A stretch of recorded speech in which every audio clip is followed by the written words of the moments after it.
We have a quorum, so let's call the meeting to order. Councillor Palacio, we can start if you sit. Thanks. So welcome everyone to the 21st meeting of the Executive Committee. Can I have some order, please?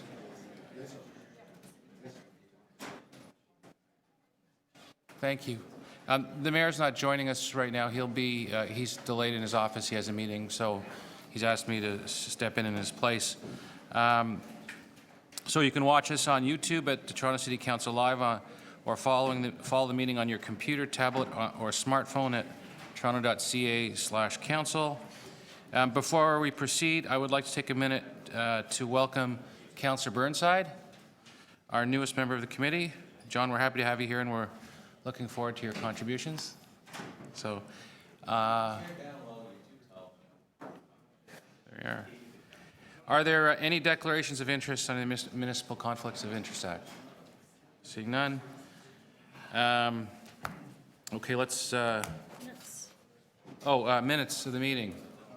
Moved by Councillor Ainsley. All those in favor? Opposed? That's carried. We will now get to the agenda. Let me know which items you wish to be held. All right.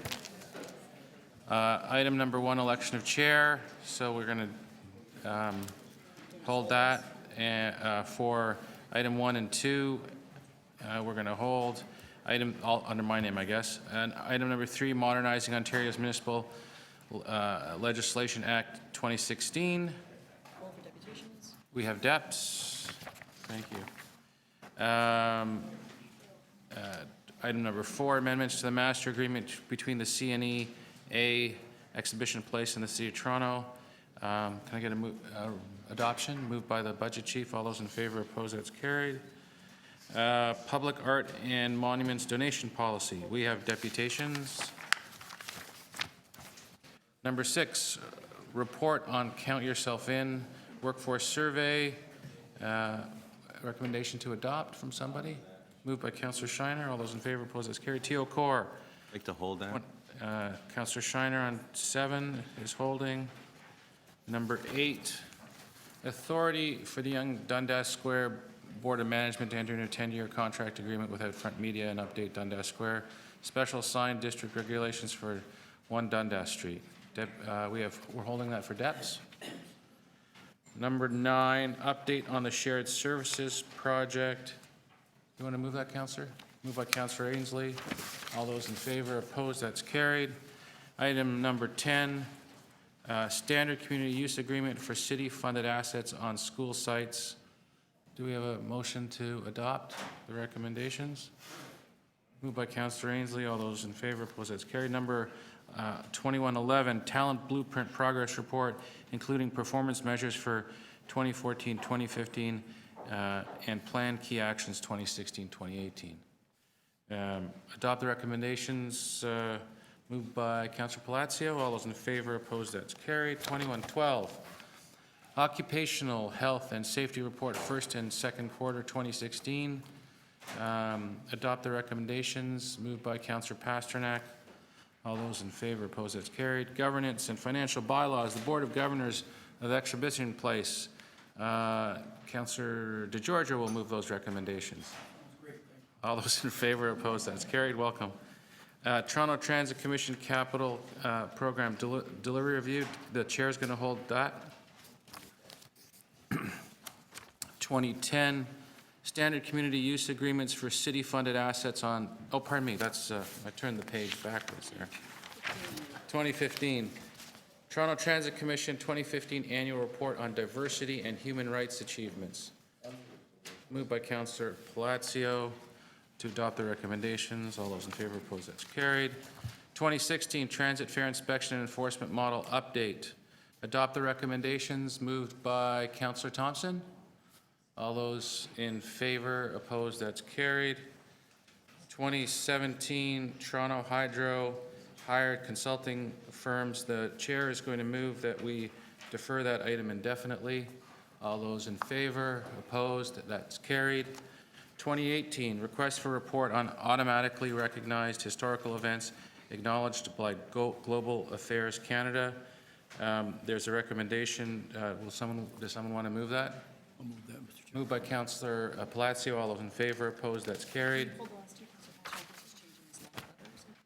And 2019, establishing a commuter parking advisory group. That's going to be held by Councillor Pasternak. And 2020, hosting the 2017 Pan American Women's Handball Championship. That is also... Hold on, there's an amendment with that, too. Yeah, no, the clerk told me that you're interested in that. We'll hold that. So that's the agenda as it stands. Let's move to the first item, election of chair for 2017-2018 of the Budget Committee. The chair is going to move that... oh, pardon me. Thank you very much. I'll call for nominations. No. Okay. I'm going to move Councillor Crawford gets to be the budget chair, and I would ask that you vote for him despite any protestations from the current chair. So, any further nominations? Any further nominations? Seeing none, congratulations, Thank you. Councillor Crawford. Looking forward to the next few years. All right. Election of Chair, 2017-2018 Employee and Labor Relations Committee. Open the floor to nominations. Councillor Crawford. I'd like to repay the favor and nominate Deputy Mayor Min Wong for the position. Any further nominations? Any further nominations? Seeing none, I'm the Deputy Mayor is now the Chair. 20, what's the next one? 21.3. Bill 68, Modernizing Ontario's Municipal Legislation Act 2016, implications for the City of Toronto. Let's see, we have one deputant, Hamish Wilson. Is he here, Hamish? Hamish. He is not here. All right, so we'll take it into committee. He did just walk in the door. Hamish, you're up.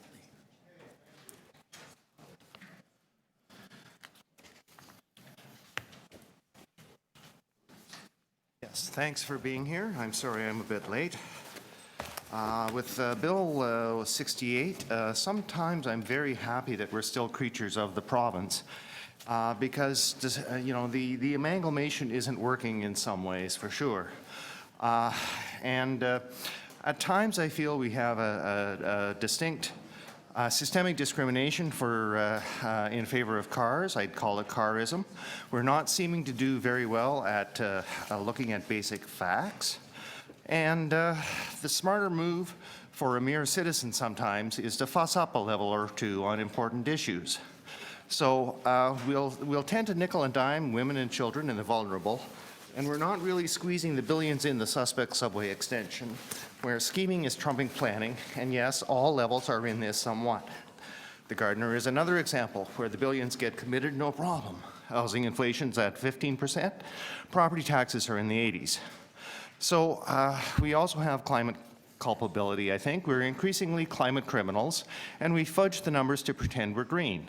Please see the most recent Environmental Commissioner of Ontario report about this. Transportation leads our greenhouse gas emissions.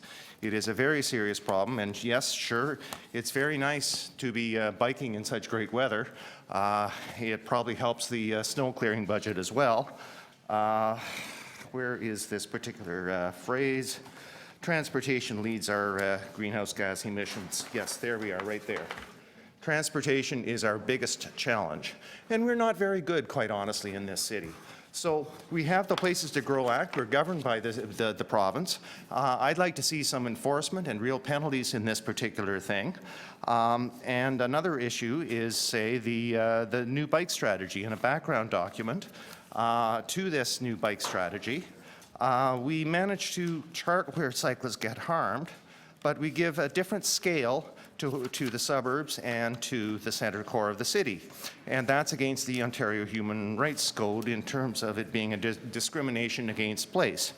So I've got some suggestions as to some things that I think I'd like to see.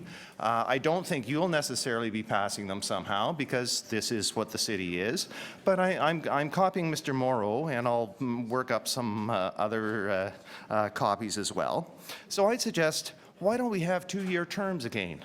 I think that'd be an excellent thing to get back to, as a 2-year term. In large cities like Toronto, have the removal of driving privileges for a month in a year. In Toronto, maybe it'd be a rotating roster of can't drive during term of office for 1 month, or maybe they all bunched up in springtime or fall, not summer or vacations. Yes, take transit and no ride for cab fare or Uber either. Maybe you could bike. On Tuesday, there was an agenda item at PWIC to perhaps squeeze $1 million or $2 million in Scarborough, but scant interest in hearing about squeezing the billions in Scarborough. So to highlight the difference between $1 billion and $1 million, once in a term, all of the politicians, on a random basis but revolving by lottery, get a reduction in their pay by the same proportion as $1 billion to $1 million. You'd still be making more than the citizens deputing. Another suggestion for Bill 68, all deputations will be labeled as paid, either profit or non-profit, and/or unpaid presence at City Wall. Yes, penalties for fibbing. Another suggestion for Bill 68, the funeral costs for unmotorized crash victims will largely come from the salaries of those who have the perpetrator as a constituent, regardless of civic boundary. So someone from York Region, if they kill somebody in the city here, that politician gets dinged somewhat for the funeral costs, unless witnesses external to the vehicle clearly indicate that the deceased really contributed to their death. And I'm not sure of this, all fines for speeding infractions will be allocated back to the city and not clawed back. I'm not sure what the status of this is, but sometimes that's a disinducement to enforcement because the city doesn't get the money for the enforcements. Tying of any senior level largesse to health outcomes, fewer crashes and fatalities, or just a broad easing of healthcare budgets are necessary. And you have to include the streetcar track crashes in the countings of crashes with bikes too. Tying largesse to actual change in the bike lane network, kilometers of on-road installed in a logical, planned, connected way. There's precedent in the Americans' former iced-tea. You have to have cycling advisory committees, actual penalties and enforcement for places to grow. Intervenor funding for citizens and EAs above 50 million, and all projects above 100 million will be reviewed by an outside agency like APTA for worth. Results to be made public without any FOI. And yes, I'd love to see that Metrolinx evaluation of the SSE, please. Thank you very much. Right, you're welcome. Questions of the deputant? Seeing none? No further deputy taken into committee? Questions of staff? Seeing none? Councillor Pasternak, I didn't see you there. Thank you, Madam Sorry, hold on, Councillor. Mr. Chair. Councillor Davis had questions. I wanted to ask if you would highlight those changes that are included here that we were seeking in the City of Toronto Act amendments and that will be included in Bill 68. So, Mr. Chair, just to summarize, back in September 2015, the city made its submission to the province. Just to remind the committee, that report proposed 29 policy amendments and 25 technical amendments that were broad across a range of types of issues. 8 of the city's requested policy amendments and 13 of the city's requested technical amendments have been... Mr. Chair, I can't hear. Councillor Davis has a good point, and I was listening to a lot of background noise during the last deputant speaking. It is kind of high. I would ask people here in the audience and members of staff and councillors to keep it down. They're not listening to you either. Sorry. Councillor Kristen Wong-Tam, other members, I can hear there's a lot of background noise. This committee takes precedence and the councillor has the floor. Okay, go ahead. I know that Mr. Notero was at the point where he was saying that highlighting those that were approved. Correct. So, so what you have before us, the Bill 68, in our review of it, 8 of the city's requested policy amendments and 13 of our technical amendments have been fully or partially met with the proposed Bill 68.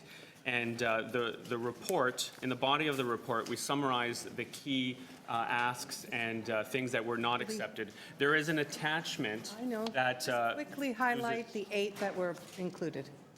quickly highlight the ones that were included. Yes. So if you look to attachment 1, the ones that were included, just 1 second.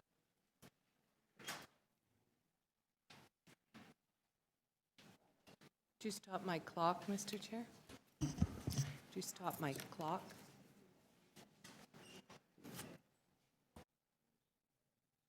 Mr. Chair, I can continue quickly with the summary. So the ones that were included, and I will refer to attachment 1. It is our requested amendments to clarify regarding climate change, clarify the Toronto may pass bylaws respecting climate change mitigation and adaptation. If you keep on moving, our number 5, official plan review period.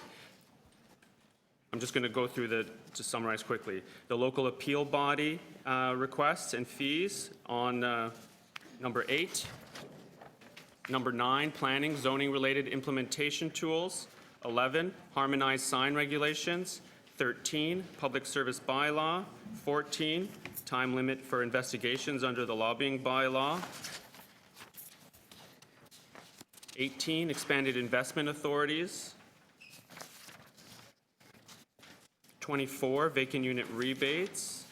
I just want to stress that some of these amendment requests have been achieved either through Bill 68 or other bills or other initiatives underway at the province. And I do want to ask additional questions about Okay. the vacant unit rebate. Would you like me to pause on this summary? Okay. Yes, please, Okay. because I just realized my time has gone. So the vacant unit rebate program is now set out what that flexibility is. And maybe I don't know whether the finance staff have a better understanding of these changes. So it is going to give us the opportunity to define eligibility, set time limits, allow short-term occupation for vacant properties, but doesn't disqualify them, this is the one that we asked for short-term uses like pop-up shops and other local activities. So we will, I presume, before the budget says we're taking all the money to help balance the budget, we will have a policy paper that will discuss these changes and that we will determine what this tax program will look like. Is that correct? Yes, that is a requirement of the new regulation that a proposal be done. That proposal be subject to public consultation, that we get feedback. The ministry will be looking what did we do about that feedback. We have to get that plan then approved by council. And then there are 3 dates that are set out that plan goes out. And the minister can approve it, not approve it, or modify. So if there's $11 million in the, that says 0, but I know that's not right. If there's 11 million, I can't see here. 540. If there's $11 million in the budget, does that not presuppose the outcome of these deliberations that we're supposed to have? There is no reduction in the preliminary budget right now. Okay, that's right. It's one of those identified outside of the budget. Okay, thank you. Councillor. Any further questions from members of council outside the committee? No? So we'll go into committee. Councillor Pasternak. Thank you, Mr. Vice Chair. Regarding... No. Careful. You said Mr. Budget Chair just now. Aren't you Vice Chair of the Executive Committee? I'm the chair. Go ahead. You said Budget Chair. That's him. Oh, I don't want said that Vice job. Chair. Sorry. Under the list of various pieces of legislation that we've asked for amendments, I don't see a reference to legislation governing paid duty officers, which we've been asking for amendments for many years. Is that an oversight, or is that really not part of this report? Mr. Chair, the requests that were made related to paid duty officers were not related to the City of Toronto Act. It was more related to looking for amendments, as we had done earlier last year under the Highway Traffic Act, and some related provisions under the Police Services Act. So it is unrelated to this report.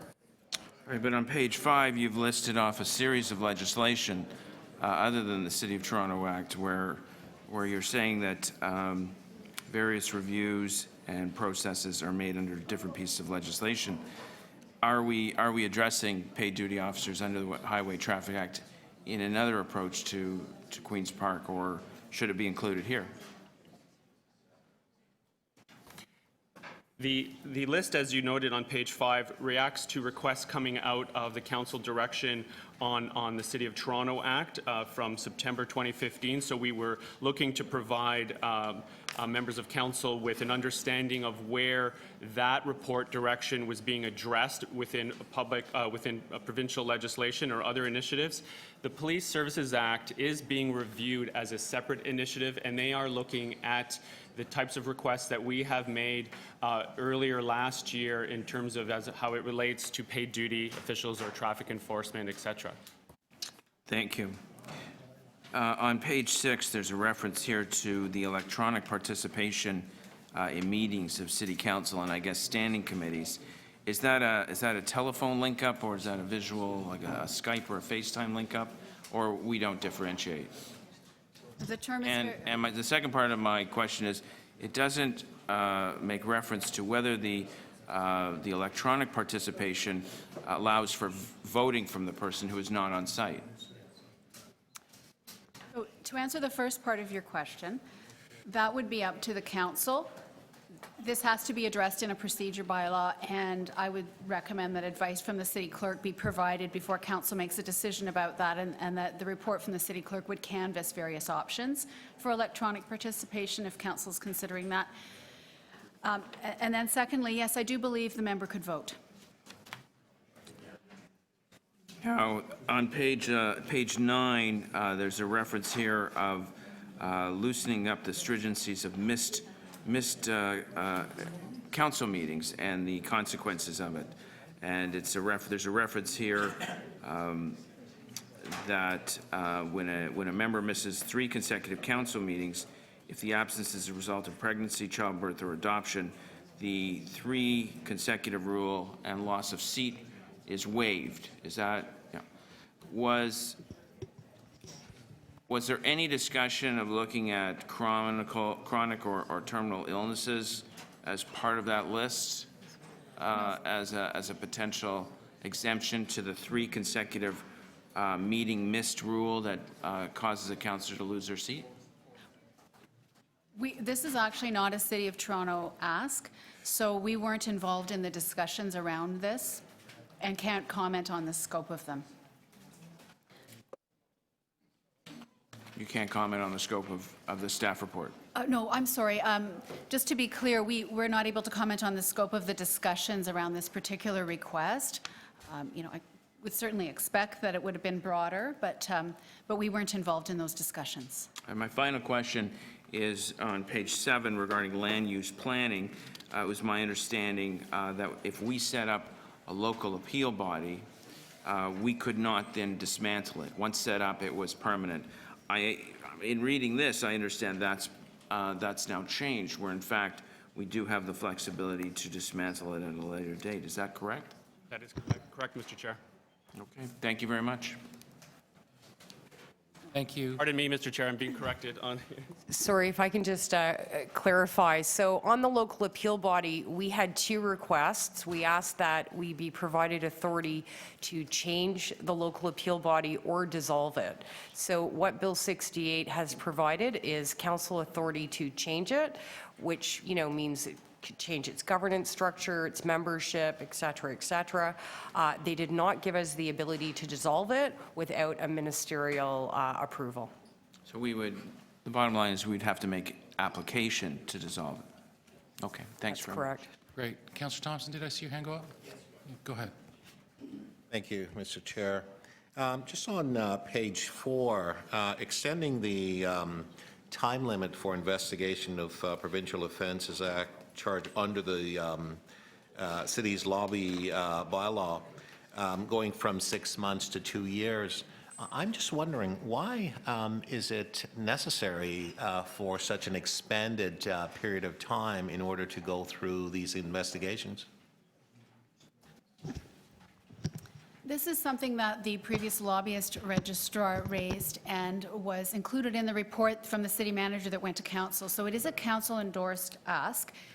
If I can speak for the previous lobbyist registrar, I will try to explain that the investigations under the lobbying bylaw do involve somewhat of a forensic aspect, so they have to go back in time and go into quite a bit of detail.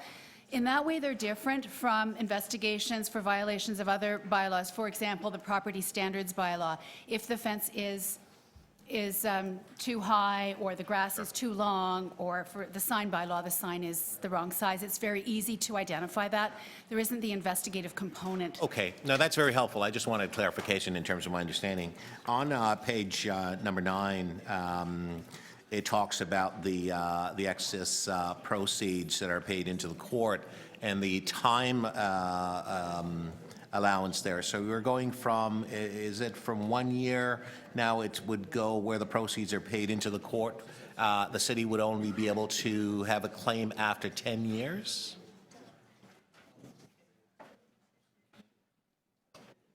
I'm trying to understand the Yes, rationale. It's that not is that my understanding. However, finance was more involved in drafting this particular section of the Perhaps someone report. from I don't know if finance there's can help me anyone with here an from answer? Finance who could respond.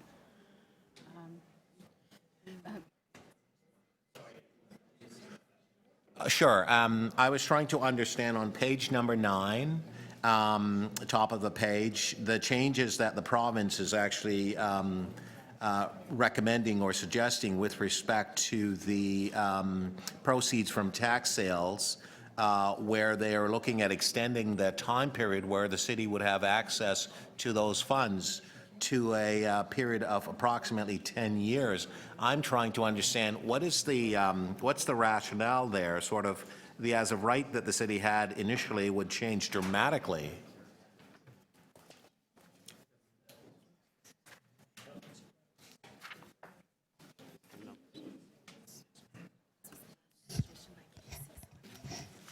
Sorry, my microphone wasn't working. Well, after last night's performance, you can do anything you want today. Thank you very much for coming to my community to make your presentation. That will delay in terms of our access to the funds and any excess proceeds. I'm just looking, I don't know if Mike St. Amant is here, because, Casey? Well, what's the motion that we need to move to get the province to recognize that this creates, from my perspective, undue hardship to the city if those funds are going to basically linger for 10 years and the provision is going to change so dramatically currently? Councillor, we're going to have to just consult on this. My staff isn't here, and I'll get back to you. I apologize for that. Is it the committee's wish to hold this item down? No, Mr. Chair, I will actually hear from them. If there's a need to change something at council, I could do that. You can proceed with it. All right, Fine. thank you very much, Councillor. Does anyone else have any questions of staff? No? So then we'll move to speakers. Councillor Davis? I just want to first express my sincere appreciation to the intergovernmental team that has been working on the amendments to CODA for some time. And I know that this behind-the-scenes work was complex and difficult and very important, and we have won some significant changes that are before us today, so thank you. And one of them I wanted to highlight was on the very first page, which is climate change. And the amendments that we will see to the City of Toronto Act is under the General Powers section of CODA, which means that we have broader powers now to enact bylaws to advance our environmental plan and our environmental objectives. Some of those will assist us in developing more regulations around recycling and other initiatives that the city wants to proceed without worrying about whether or not we have jurisdiction. So that is fantastic. Thank you very much for that. The other thing, and I want to commend, I will say my community, the Danforth East community that has so actively pressed for changes to the vacant unit rebate program. And their pop-up shop initiative and their local economic activity has been remarkable. And as a result of their pursuing this actively, both locally and here at City Hall, we gave directions to our staff to go off and to try and amend those that tax policy. And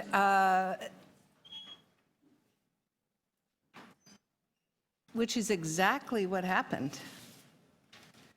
And we put it on the list to be negotiated under COTA. We also asked our finance officials to take it forward to a provincial body of finance officials where this was put on the agenda. And we were able to achieve it. And so I want to thank them for that. It will allow us to develop our own local policy. There's some people who want to scrap it entirely. I think we have to, I believe, have a policy discussion and determine how and for whom and for what period of time, if any, this rebate will exist. So I look forward to those discussions, and I know our Economic Development Department will as well, because there were councillors who were looking to try and have the same kind of local economic activity happen to try and get rid of vacant shops in other areas of the city. So I think that is a huge achievement, and I want to thank everyone involved for that. The one area where I regret we didn't see additional tax flexibility is on the capping and clawback provisions. We are still stuck with capping and clawback provisions that are still connected to assessment and achieving full CVA, and it would have allowed us to expedite that and to determine our own capping and clawback provisions. But anyway, thank you very much for all of the hard work. Thank you very much. We'll take it into committee. Do we have any speakers? Seeing none. Oh, Councillor McMahon, did you want to? Thank you. Good morning, everyone. I'll just echo some of Councillor Davis's comments with commending our Danforth East Community Association and all the great work they've done to reduce the vacancy rate by about 10% on the Danny with their pop-up shop initiative. And we were out in the beach the other day, the mayor and I, touring some of our more notorious, infamous empty sites that have been empty for over 25 years. And the community wants this, the city wants this, the BIAs want this. It's a great initiative. I am thrilled we're doing it. We are doing it 2 years into Mayor Tory's term. I think that's phenomenal. I think it should have been done eons ago. Could have been, should have been, wasn't. It's done now. It's been on the way to being done, and it's fantastic. So I just want to give a shout out to the mayor for his leadership on that. Thank you. No amendments to the report. Shall we move the recommendations? All those in favor? Opposed? That's carried. We'll move on to 21.5, public art and Mr. Chair, on a point of order, I've stayed out of the chair because I will have, well, because you're doing such a fine job, and it's actually much easier to sit here and let you do it. But having said that, there's an item, had I been here, I was visiting with a group that were meeting at the, that came to the City Hall to express concern about something, and it didn't allow me to declare an interest, which I want to do, and it will also affect my ability to sit in the chair for the item, and I'm just trying to find it now. What's the number of it? Pardon me? 21.8. 21.8. At the It's Yonge-Dundas one that has to Square? do with the Yonge-Dundas Square. And when I read the report, it made no reference to the fact that I guess there are deputations, and I hadn't seen that list from Rogers, and there's some possibility, I guess, that Rogers will be involved in the Wi-Fi. I'm not entirely sure, but out of an abundance of caution, I would declare an interest on account of my very disclosed involvement with the Rogers family, and I'll absent myself from that item, and I think since that's coming up, I'll just let you stay in the chair so that it isn't disruptive. So, thank you. Thank you. Clerk's noted that. So we will go back to 21.5, Public Art and Monuments Donations Policy. We have one deputy, Miroslav Glavich.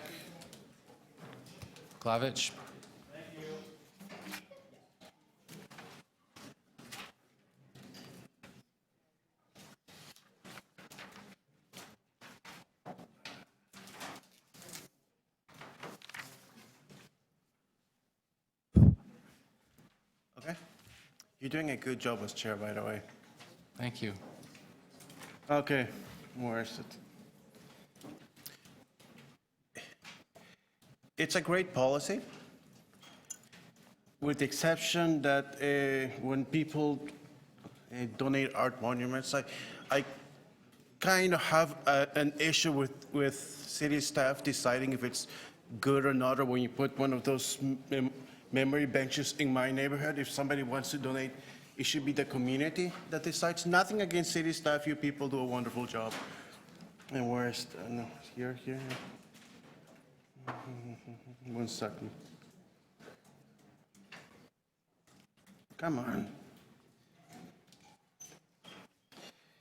Where was it? Shit.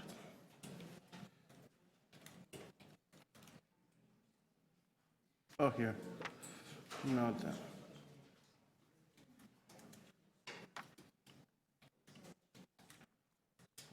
Sorry.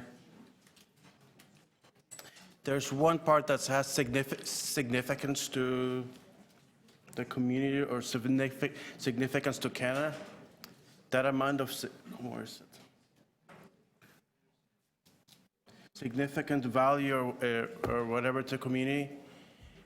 My definition and your definition of significant value input in Canadian history in Toronto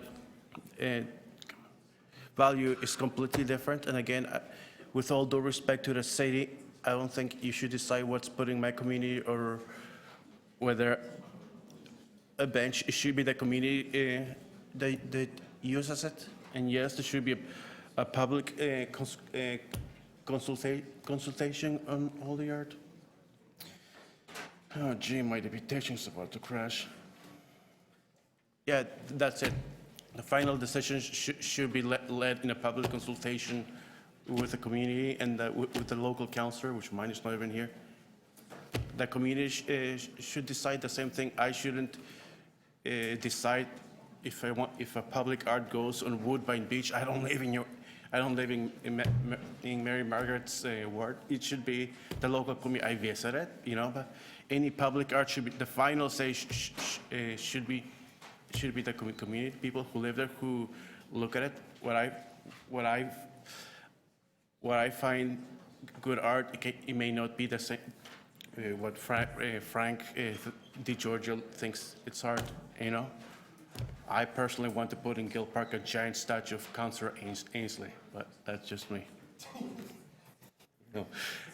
It should be the community deciding, you know, not the city, not city staff. Nothing wrong with city staff; they're wonderful.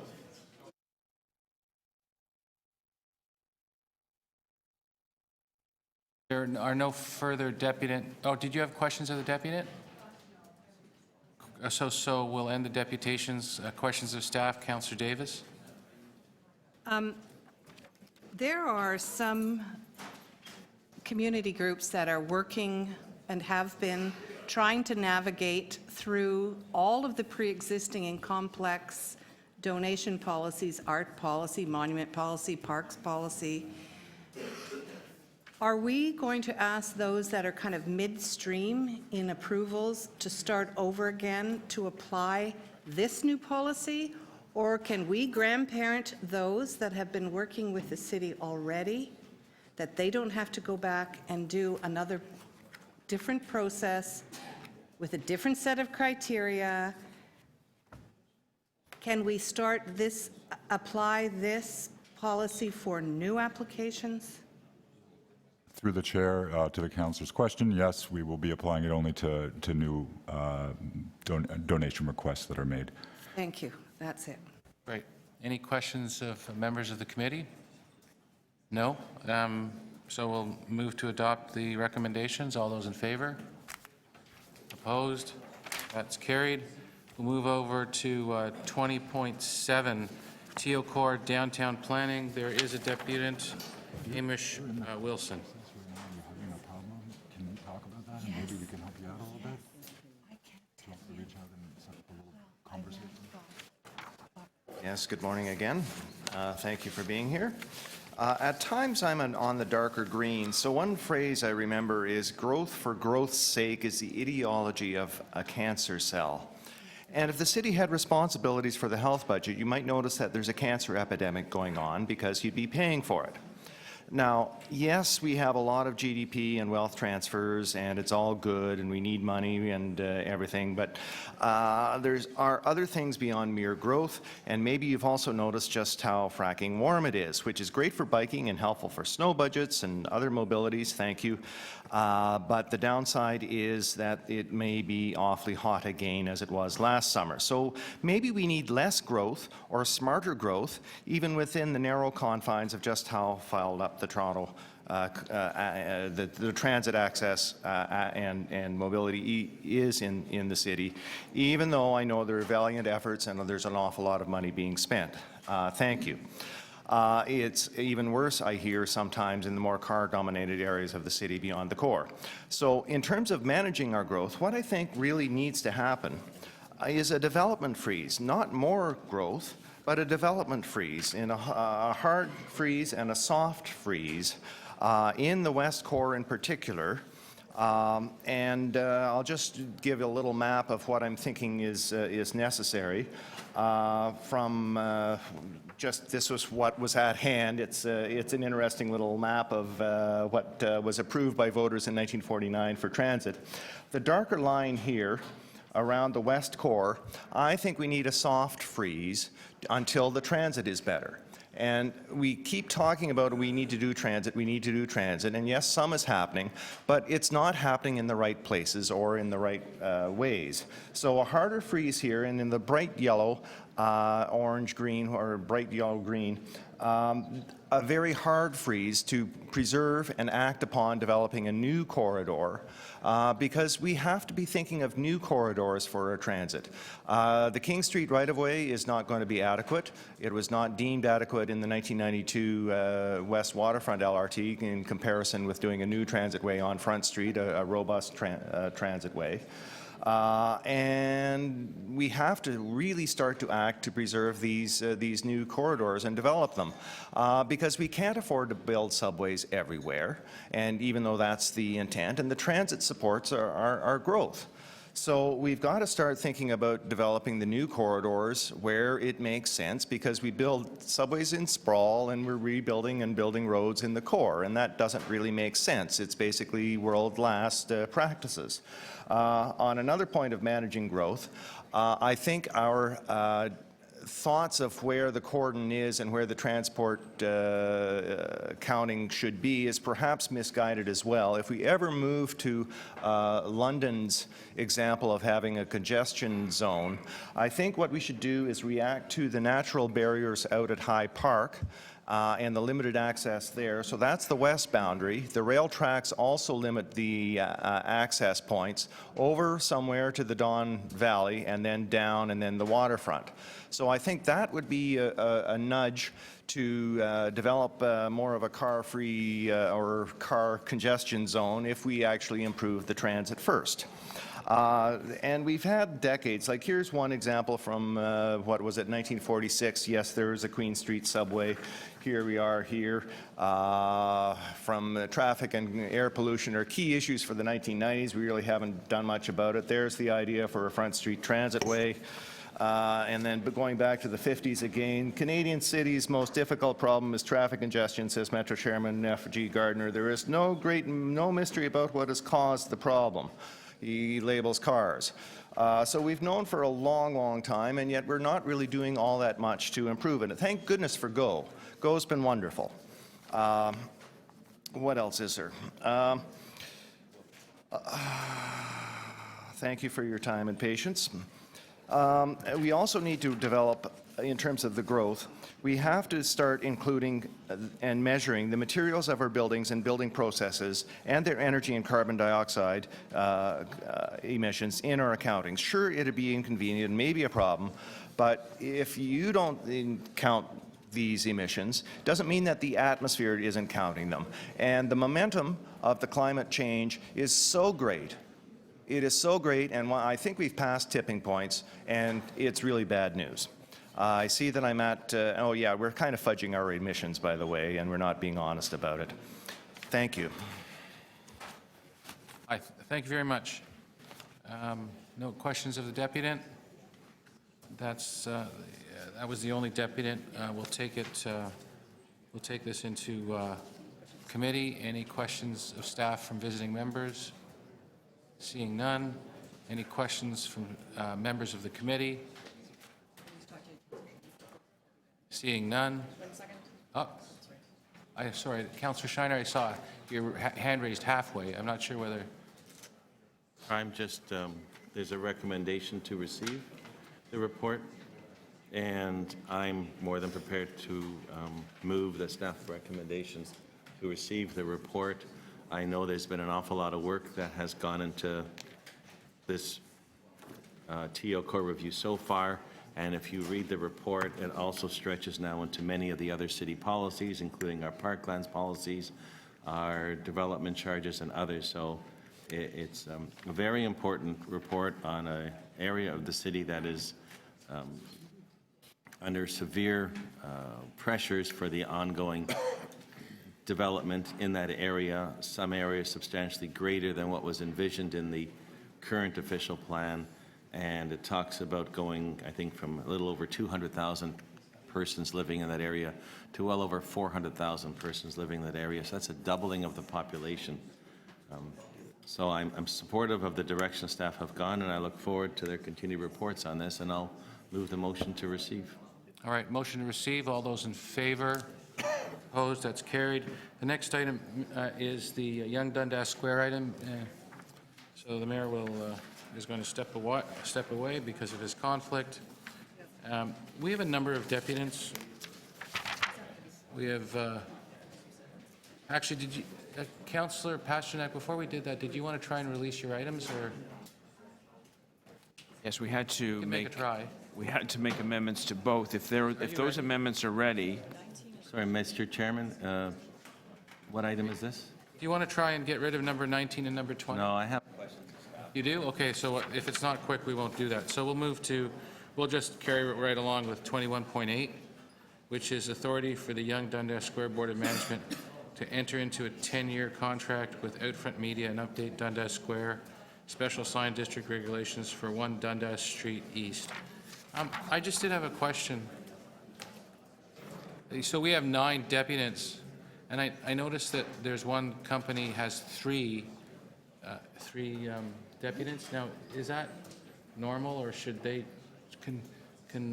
Rogers has 3 deputants. Can they kind of collapse that into maybe one or two? Because normally, if they could think about that, same with Cadillac Fairview, they have got 2 deputants, and it's the, it looks like it's the same company. Anyway, I'll let them think about that.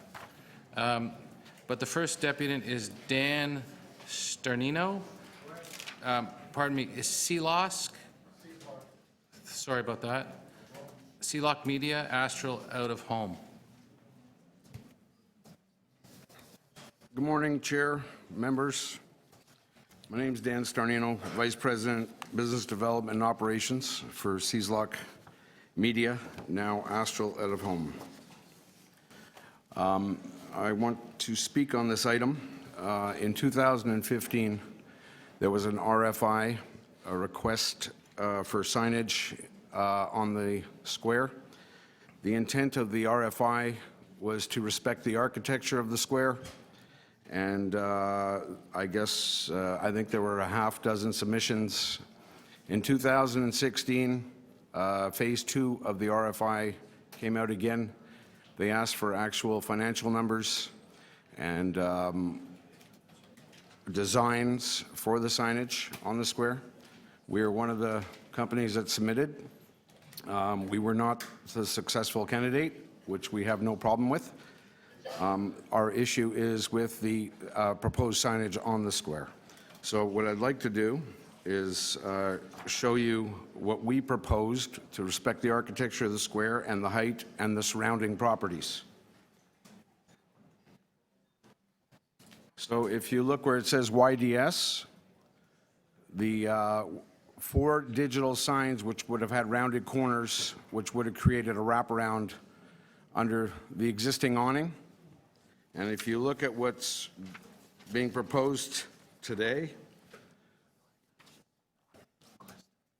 here it is. As you can clearly see, the structure is proposed at 50 feet high, clearly blocks the signage at 10 Dundas, and depending what direction you're in, it will obstruct all the surrounding properties which have been there 16 years, 12 years, 8 years, all to create the Dundas Square vibe. We're not saying that signage is not welcome in the square. It actually is. We think basically the more the merrier. It creates atmosphere and drives tourists. Our issue is the height. This structure should not be higher than probably 30 feet, and I think that's at a max. Right now, the existing awning with the 2 smaller digitals you can see that we still left in the background, the Clear Channel operates those 2 little digital boards. That awning stands at 21 feet high, and that's under the first picture I showed here today. The second part of this is when we were submitting our designs, we had a consultation with our engineer, and our engineer took a look at these scale drawings and said the TTC is underground. These footings were not designed to support this type of structure. It's not as if they can auger right through, and they're saying that the below the TTC and the underground parking would never support a 50-foot structure with the wind loads. The next part of this equation is it's only in recent years that we've seen properties, never mind across the country, but across the world, where there's open areas that have now 3-story buildings, 20-story buildings, 5-story buildings, 40-story buildings. And what it does, it creates huge wind forces. And if you go into the engineer logs right now worldwide, there's only 3 reports on how this affects the wind loads. So I think there has to be, we're recommending a referral back to staff for further consultation. In addition, I'd like to, they're also proposing signage on the existing lampposts. So this was our submission, which is 4 feet wide, 12 feet high digital. The new proposal, I believe, is 8 feet wide by 12 feet high, the digital. The wind forces, these footings are extremely tiny. Once again, they're only sitting above grade or above the parking facade.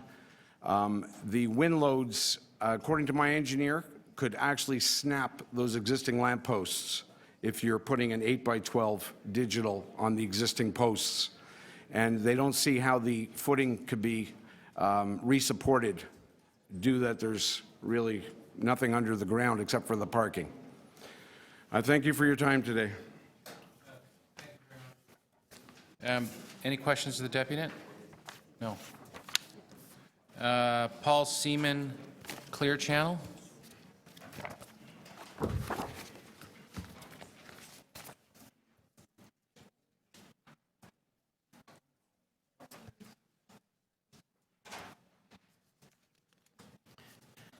Good morning, Mr. Chairman.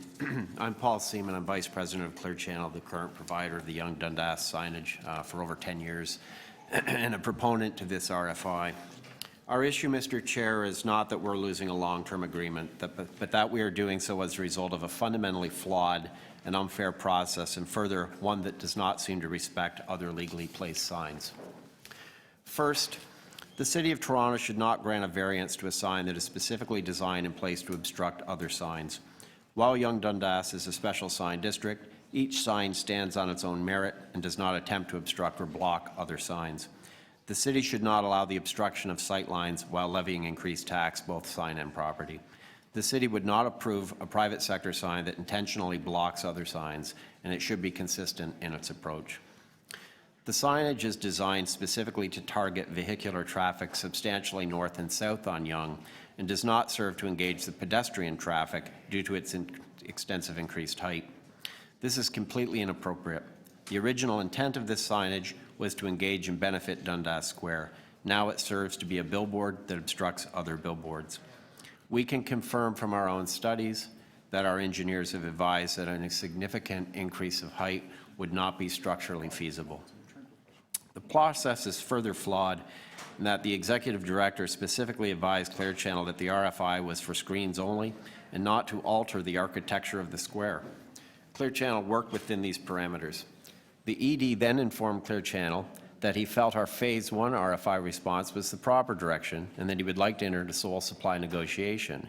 In fairness, he did clearly state that there could be a second requirement of a further process, which we understood and acknowledged. The problem is this comment was made through the regular course of business as the incumbent, and that in doing so, it somewhat handcuffed us to our original Phase 1 submission, meaning if we thought that this was the direction the square wanted to attend to, why would we go in a different direction? The process was then amended in excess of 10 times, which is quite substantial for an RFI. In my 25 years, I've never seen an RFI for such a simple thing amended 10 times. But in doing so, one of the amendments allowed for this height increase. No other proponent offered substantial design modification due, we believe, to the explicit instructions that the RFI was for screens only and that a major design change was not intended. Even with an amendment allowing for the increase of height, the amendment came so late into the process that no other firm could possibly respond or change its design costing structure. The amendment was issued approximately July 17th, with a closing of August 29th.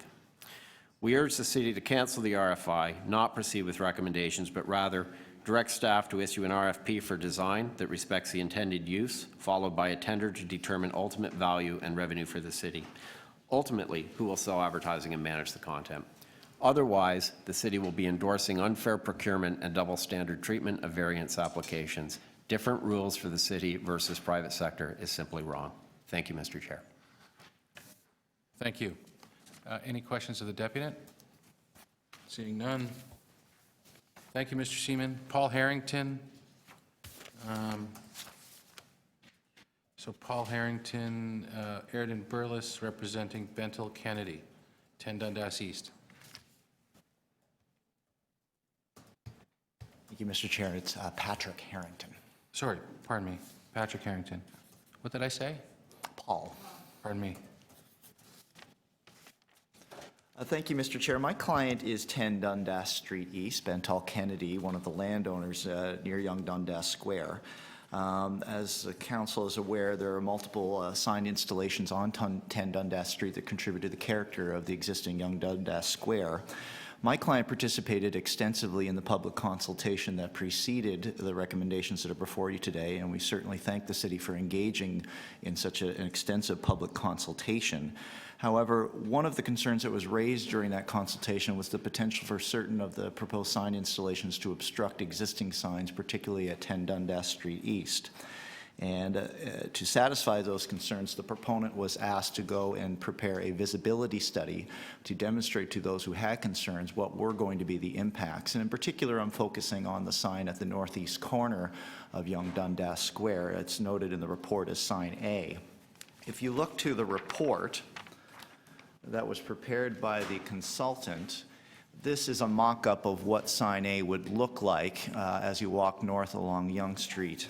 However, that's just part of the revitalization plan. Industry standards is that you would take this type of perspective and look at it from 50, 100, 200, 300 meter perspectives to determine what the angular effects were going to be on the signage that's behind it. What we got in the visibility study was not akin to the Photoshop that you had just seen, but was more in the nature of a computer-generated mock-up of the neighborhood without a whole lot of context or perspective, and the noted distances were kind of chosen at random. So the purpose of my deputation today is to ask for a resolution to direct staff to go back to the proponent and ask for a further and better visibility study. There's a significant concern that with respect to that particular sign, which is slated to be used solely for third-party advertising, has a high likelihood of obstructing the signage at my client's location. And as Mr. Starnino pointed out earlier, this was our attempt to mock up what the obstruction might look like. Now, clearly, the proponent has the necessary detail to carry out a more effective visibility study.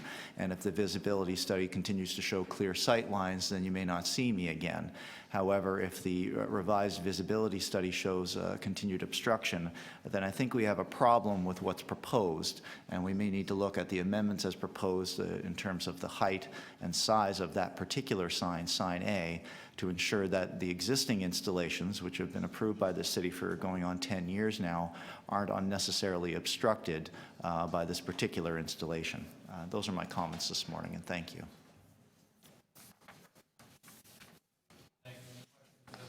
Deputant? No? No? Okay. Thank you, Patrick. Now, number 5 and number 6, the 5th and 6th deputant are Sheila Jennings and Jody Clare. They're both from Cadillac Fairview. Would they both like to come up?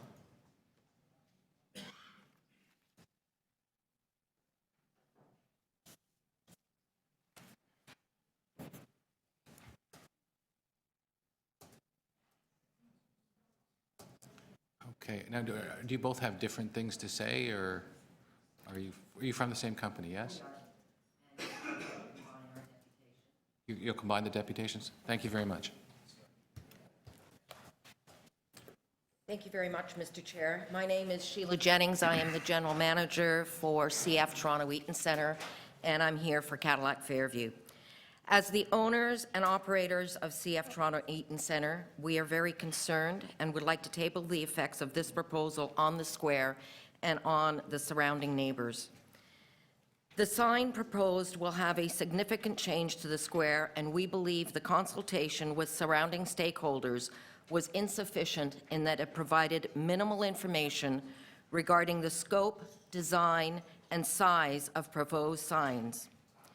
There needs to be a balance of signage in and around the square. There was no indication the new pillars on the northeast corner and the northwest pillars were going to directly impact the sight lines of the other signs in the area. There will be significant impact on CF Toronto Eaton Centre, both retail and commercial tenants, and also on the media tower itself. We have put significant amount of capital and time to revitalize the southwest corner of Yonge and Dundas and the centre for everyone's enjoyment. The entire square-facing area of our complex has undergone significant renovation, and those tenants will be directly impacted. It is important to note that we are a long-standing occupant in the area, and we are in no way opposing digital advertising in the square. This area has grown to be what it is today with collaboration on everyone's behalf, and we are here to voice concerns on the process of this proposal. We remain to believe that insufficient consultation took place throughout this process, and the lack of detailed design and measurements for the proposed signs impacts the work that we have put into our property. Thank you for listening to our deputation and concerns. We would gladly answer any questions that you have. Any questions? The chair has a question. So you said the consultations were insufficient. Where was it lacking? Cadillac Fairview was not directly involved in the consultation process. We were approached, and we had an employee that provided direction that consultation would have to take place at a much higher level within the organization. Sorry, I don't understand that. So in our consultations, we ask people to participate. Cadillac Fairview was asked to participate? Cadillac Fairview. Invited? Not directly. We had a phone call, and an employee directed the caller to ensure that provision was made that the calls would have to go to the head office, and that did not occur. Sorry, you were called to participate, so the city actually, what exactly would you have expected other than the city to call you and ask you to participate?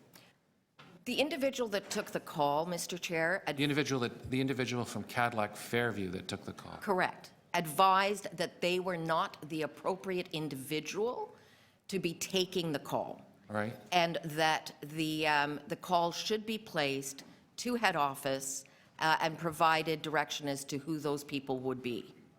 And no direction was then provided to head office, as we understand it. So, you know, I'm curious to know, whose obligation was it to call head office to understand that there was a consultation going on? Do you believe that the city should have called head office, or do you think the person from Cadillac Fairview who took the call should have called head office and told them? The individual that took the call provided the direction to the caller, and it was not the city that called. So it's not. It was a representative of the Yonge-Dundas Square. So, well, as the consultation was taking place, you're placing the onus on the Yonge-Dundas BIA to call somebody else, even though Cadillac Fairview knew that they should have contacted someone else too. I think a junior employee, sir, would not necessarily know to do that. They knew enough to tell them to call head office, yes? Correct. Thank you. Councillor Pasternak. Thank you, Mr. Vice Chair. Did you attend the meeting on November 28, 2016, the consultation? Did I? No, I did not. Did someone from Cadillac Fairview? We did not. Is there a reason why you didn't attend? We were not aware that there was a meeting. Have you read the staff report? No. You haven't read the staff report before us? I personally have not read the staff report. Weren't all owners of buildings within 250 meters of Dundas Square notified, and did you receive written notification? I would have to clarify that and get back to you, sir. Okay, thank you. Further questions? Thank you very much.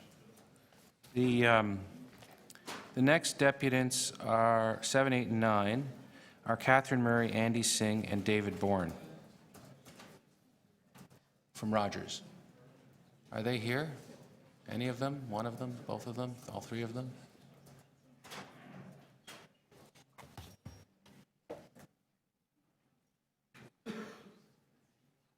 Hi. Good morning. Are you all speaking, or are you going to combine your... I'll be speaking primarily. Great. You're Catherine. I'm Catherine Murray from Rogers Media City TV, and we're the owner of 33 Dundas Square, where we carry on our City TV and Omni programming. And we're here to request a referral of the proposed sign bylaw amendments for further review and consideration.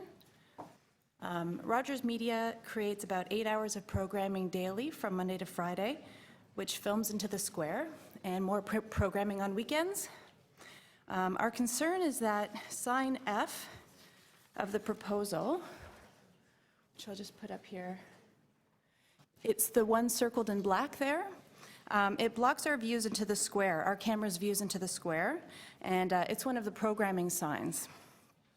We feel that with more time, we could reach a mutually agreeable revision to the plan that wouldn't interfere with our programming into the square.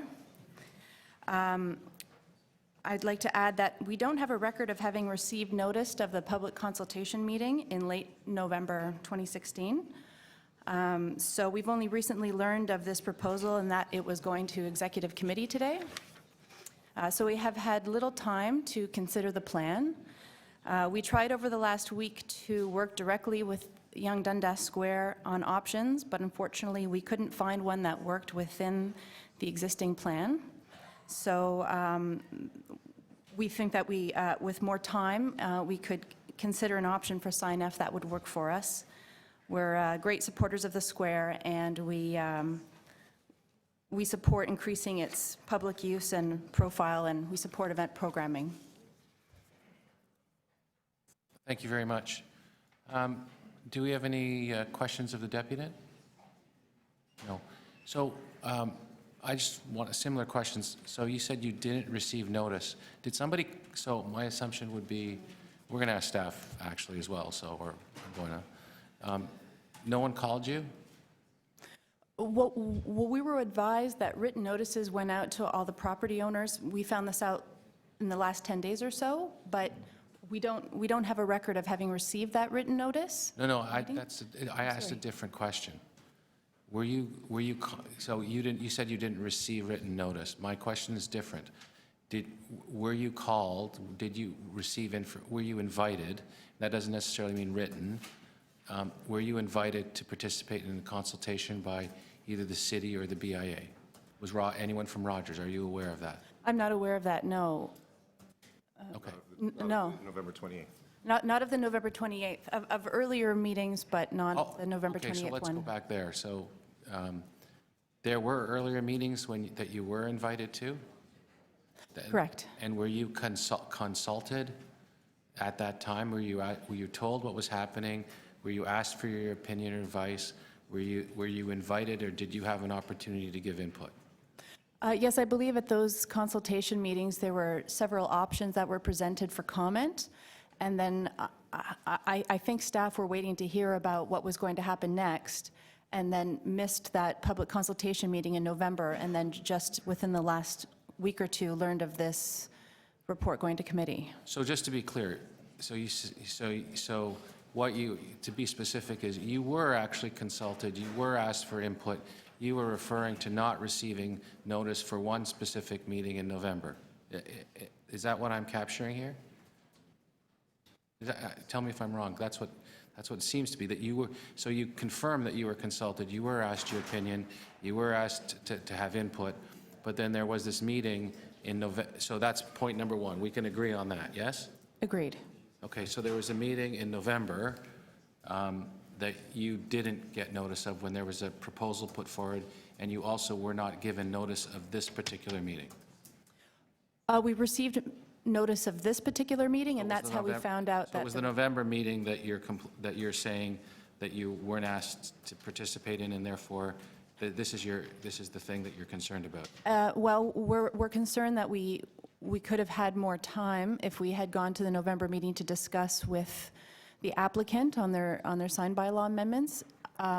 We're expressing regret at showing up at the last minute like this to oppose this one particular sign, and if we had been advised at the November meeting of the plan, we might have been able to work something out in advance of the meeting. I see. Okay, thank you very much. Any further questions? No? Thank you very much, Thank you. Rogers. We have one added, Deputy Jeremy Kramer. Is Mr. Kramer here? Great.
My name's Jeremy Kramer, and I'm the principal of Kramer Design Associates.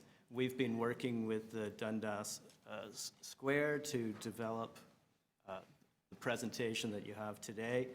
And in fact, we have been involved since 1998 in the planning of most of the projects that we have spoken about today. As a quick overview, all the digital equipment, services, expertise will be provided for this project at no cost to the city or the board. Outfront Media will construct all the signs, ancillary improvements on the square. Outfront will also supply control systems and hardware and cabling at no cost to the city. And they will also supply a control system and 24-hour support, maintenance, designated technical expertise and resources, all of which will improve the operation of the square. Event service improvements will include 5 major screens dedicated to improving how the public square works for the public. In addition to that, there will be 2 gateway signs that will operate outdoor media. There will be promotion for upcoming events and elevate the presentation of live events. Digital art and public service announcements will have the ability to be screened live, as well as sporting events. Affordable access for the first time will be provided on the event screens for community, not-for-profit, and charitable groups. And the overall approach will elevate the elements of live events, enhancing the square's ability to act as a community catalyst. The financial terms, it's a 10-year term. There will be a minimum annual guarantee of $400,000 for each of the first 5 years, subject to project for the first year, and $500,000 for each of the final 5 years. Outfront shall pay to the board 30% of the annual gross revenue, and the board to save approximately $500,000 in operating expenses over the 10 years. New services will generate further additional annual event support revenue based on permanent digital equipment and expertise, and further financial outcomes to be assessed in time for 2018 operating.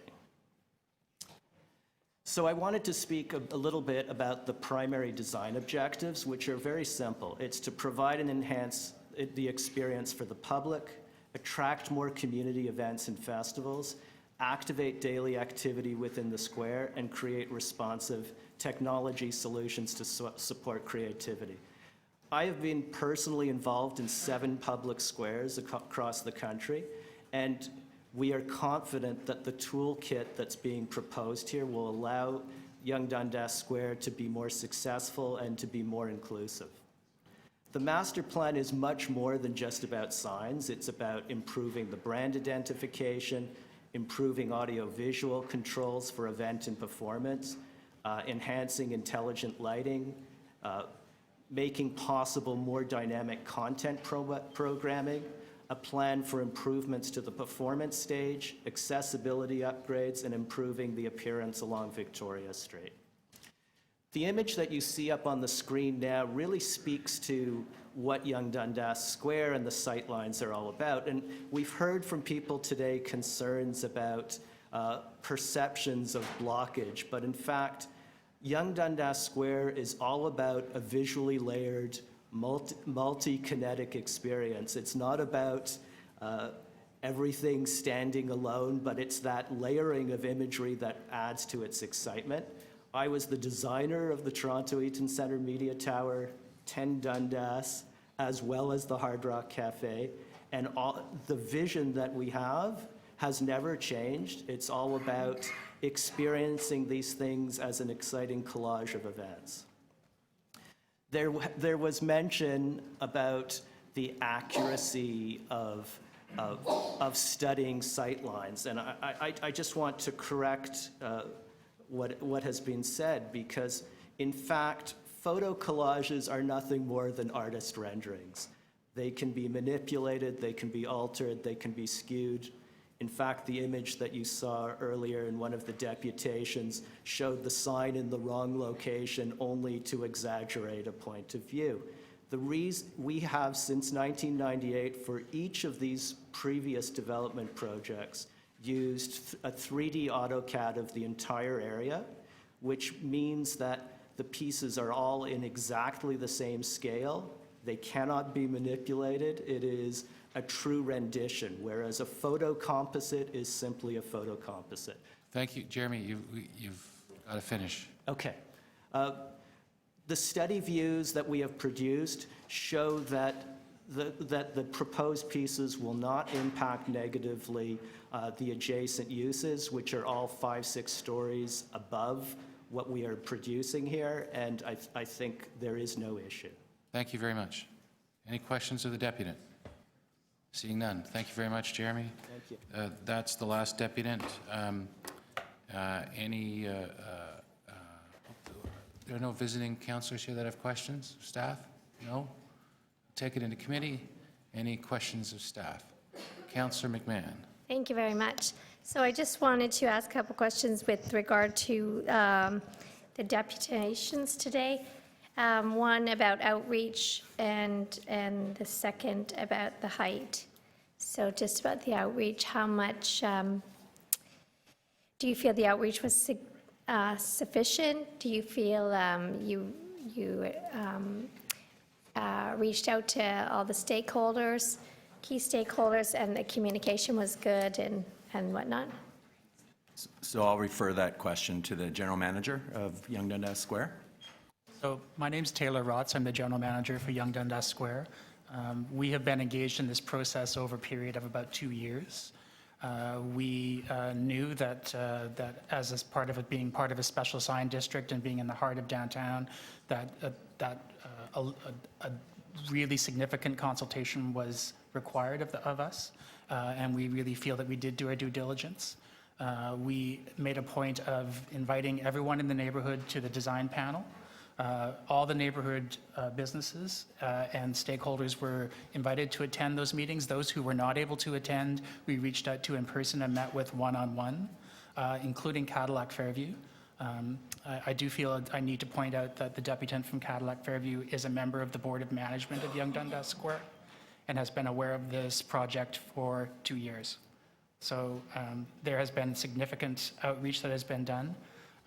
Rogers was also present at the initial consultation that we did with the design panel. They made some comments to us at the time about wanting to know if we could do something about the rear of the signs so that the appearance would be improved from the back of the signs. Extensive work was done on that to add additional lighting and cladding to make sure that there was no poor design elements that were part of this process. That was the only comments that they made to us at the time. So I think that our door has been open. We've been consulting with Downtown Yonge BIA extensively, and we have made a very, very concerted effort to reach out to and work with the entire community in the immediate vicinity and beyond that. So just to clarify, Cadillac Fairview, you're saying is on, a member from Cadillac Fairview is on the Board of Management for Dundas Square? The deputant from Cadillac Fairview, Sheila Jennings, is a member of the Board of Management, yes. Oh, okay. Thank you. Thank you. Do you have any further questions? I had a few questions. So just back to, you're satisfied that Cadillac Fairview and Rogers Communications were given notice of this process, yes? From Toronto Building's perspective, we are certainly satisfied that they were. Sorry, speak up. From Toronto Building's perspective, yes, they were. We are satisfied that they were given an adequate notice. Yes. And so just on the idea of signs, Cadillac Fairview has an application for a big sign right now, don't they? There was one just approved for that site. Big one? Approximately 320 square meters, about 10 times larger than any sign that's in this proposal. Wow. They also have a sign up now, the H&M sign, yes? Yes, that's correct. And they're actually in violation right now, is that true? There are some concerns about the lighting with that sign, and we are taking enforcement action. Enforcement action, so they are in violation? Yes. Okay, thank you very much. to speak? Do we have any speakers? No? So we have, let's see, this is 28. There are recommendations?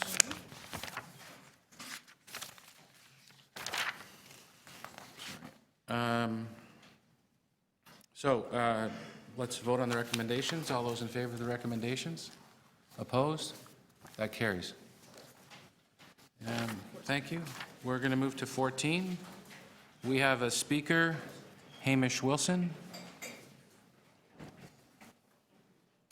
Hamish, are you still here?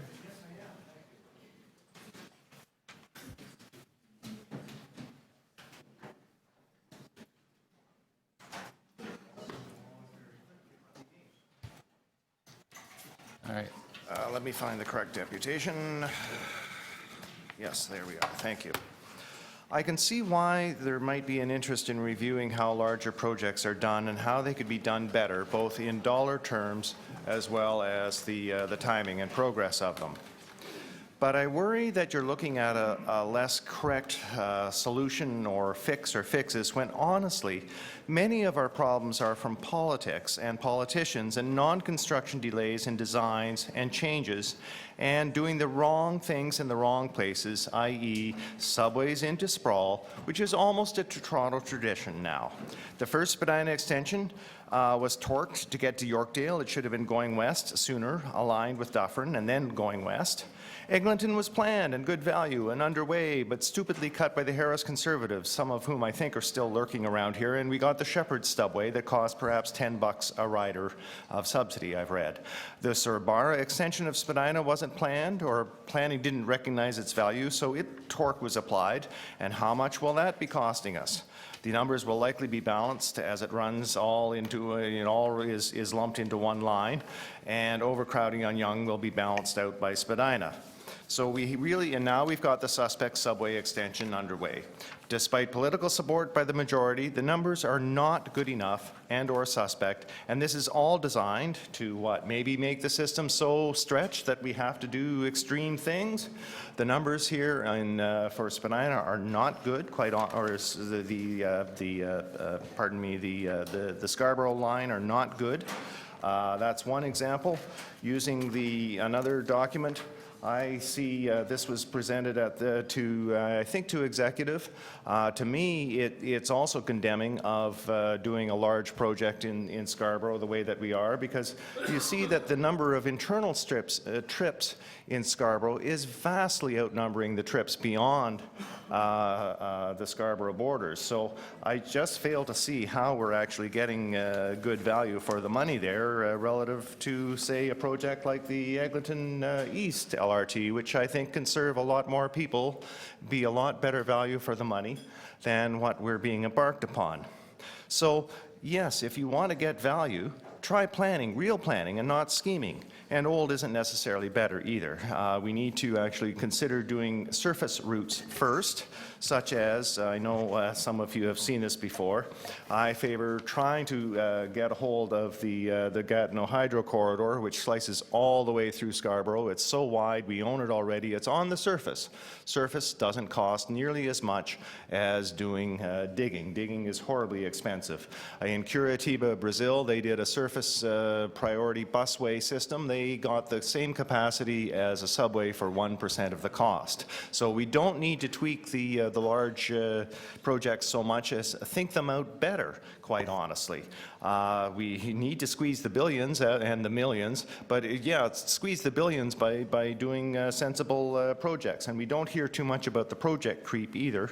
The Scarborough subway costs have gone upwards by perhaps $1 billion already without any shovels in the ground. And I think there was supposed to be another report coming out soon about that, but that's gone somewhere. And there's an opportunity cost with these large projects, such as the Eglinton Avenue East LRT LRT, which is a better project, quite honestly. Having transit and back and forth about it, it's a way for political careers to flourish and to reward some lands, it seems, and landowners in a more haphazard way that isn't planning and isn't deliberate, or sometimes it feels as if it's not deliberated. We just saw that with how the Eglinton West LRT surged ahead, and so much for Eglinton East, though it has been ready to go and needed, and so what? The good news about the Scarborough subway extension is that we do have a thought about having a long-haul subway. I think we should actually do this in the core, say from Parkdale into the core. And we also have issues, I think, if we're embracing privatization, as I call it, it isn't necessarily the way to go. I would refer you to something that was admittedly produced by a union, but nonetheless, I think there are lots of examples within this that show that going for a privatized P3 approach, it doesn't really make for best value for the taxpayer. Sometimes, absolutely, there's nothing like having a check and a push from the private sector to be sharper. So absolutely, we need to consider that, but it isn't always the better way to go. Again, it's not so much that we are always incompetent in the public realm of doing our things, but we have to be smarter, and I would suggest some of our big projects are not smart, they're pretty stupid. Thank you, Hamish. Any questions of the deputant? Seeing none? Do we have any questions of staff from visiting councillors? No? Any questions of staff from members of the committee? No? Oh, pardon me, Councillor Pasternak, sorry. Go ahead. Are these questions directed towards the TTC management, or is the consultant here to answer questions? I think you can ask TTC management. Yeah. Through you, Mr. Vice Chair, on page 3, the consultant has written, it is also evident that there is a lack of consistent and broadly applied project management infrastructure to support project managers in the organization. This is a reference to TTC. Would you concur with that view? Good morning, everyone. My view would be that, as I think the report makes clear, there's definitely room to improve the way we execute major projects within the TTC. That wasn't a surprise to us. It's actually part of what we already had in train as part of the modernisation that I initiated back in 2012 with our corporate plan. So we've set up a programme office that is now delivering. What we need to do is embrace the remaining recs of this KPMG report, which I would advocate is relevant both to the TTC and to city projects. Would you also comment on the statement by the consultant that, and I quote, "It is also evident that there is a lack of consistent and broadly applied project management infrastructure to support project managers in the organization." Slightly different from what I'd said before, in the sense that you don't seem to have the staffing to support the level of capital projects that you're managing. Would you concur with that view? Well, it's a bit of a mixed bag. I mean, as the report makes clear on page 7, you can see there's a spectrum between what KPMG identify as best practice for public sector, which is a monitored state of maturity, and where the TTC departments are within that spectrum, and EC&E, engineering, construction, expansion, is actually closest to that monitored stage, and it's listed as standardized. So it is a bit of a mixed bag. I think we've got some really good people at the Commission. We could always do with more resource because there are so many capital projects that we have to execute at once. But again, it's something we're aware of and something that we're working on. One of the recommendations is, and I quote, set budgets, the TTC is to set budgets based on assumed scope and a risk-adjusted estimate that includes appropriate allowances to deal with unknowns the project teams manage and those driven by external influences that are appropriate for the stage of the project development. Is that a recommendation that you can live with? I think that's essential, actually. I think one of the pitfalls for any large organization and that goes beyond the TTC, but also to the city, I'd suggest, and some projects that have also got into problems later in terms of budget and also schedule.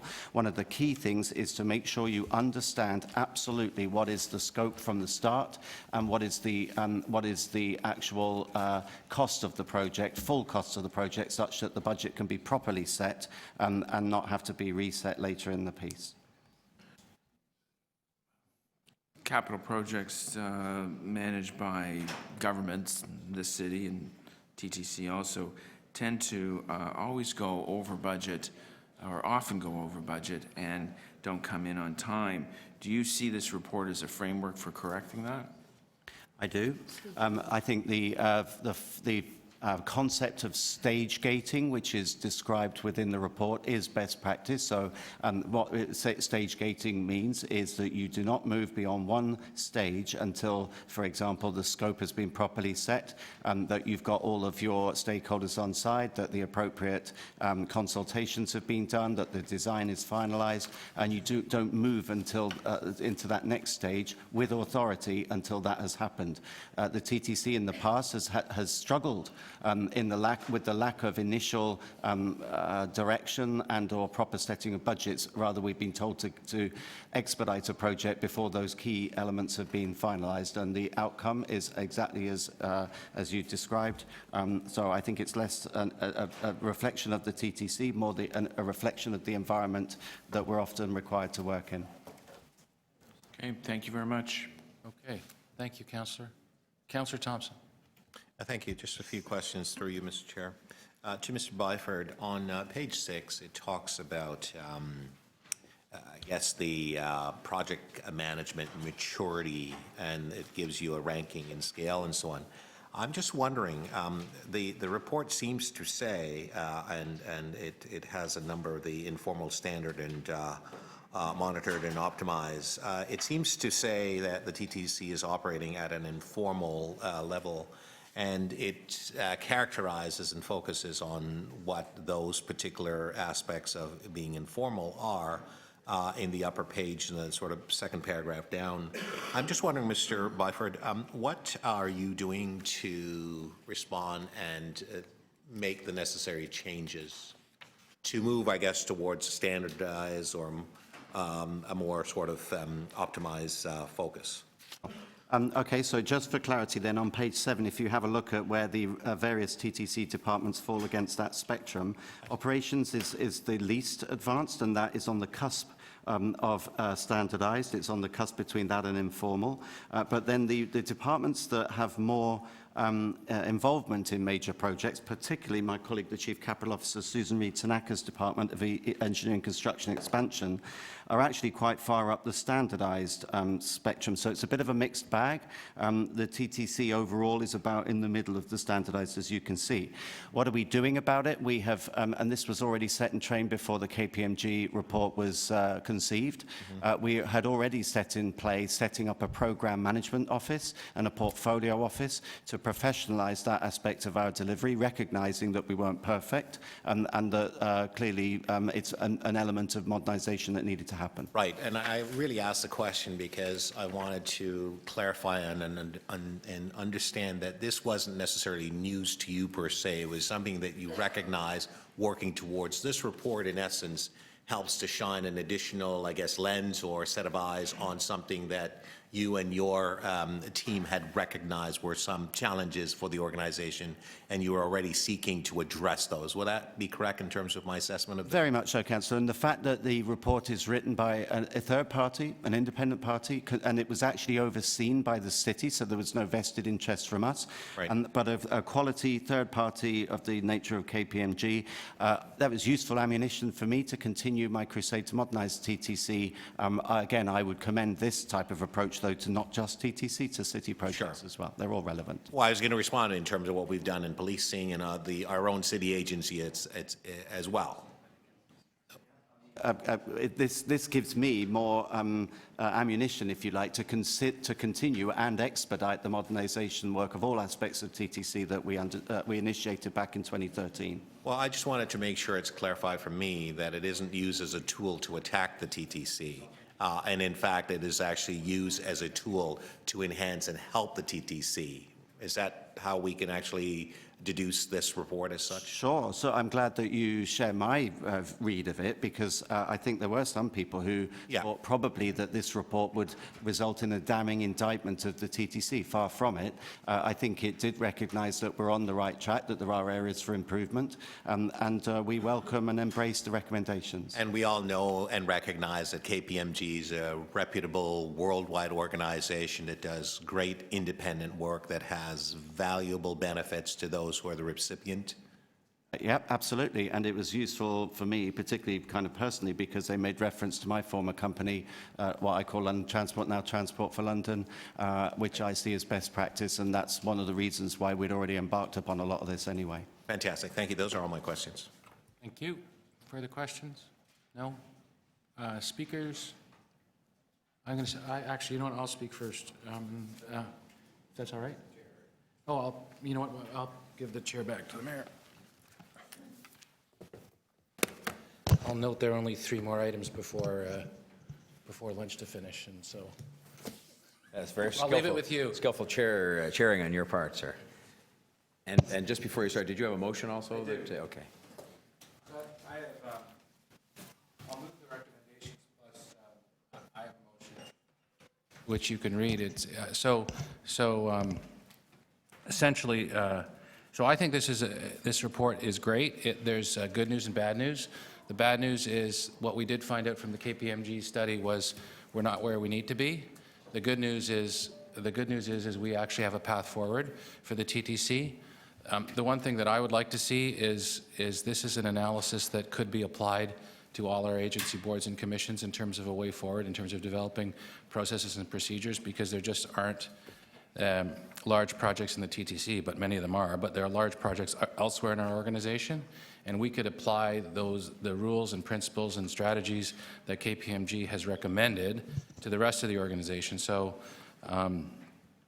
Councillor Cole is recommending we have a task force. I'm also recommending that we ask staff to look at developing a major capital project office that will provide leadership at a very senior level to guide us through all our major capital projects, not just at the TTC, but throughout the organization. So, you know, if we have a big project at the George Street revitalization, we have other large projects that we're going to be doing, and we could take these things, the ideas and the best recommendations, adopt those, get the best and brightest people together who actually do nothing but build things.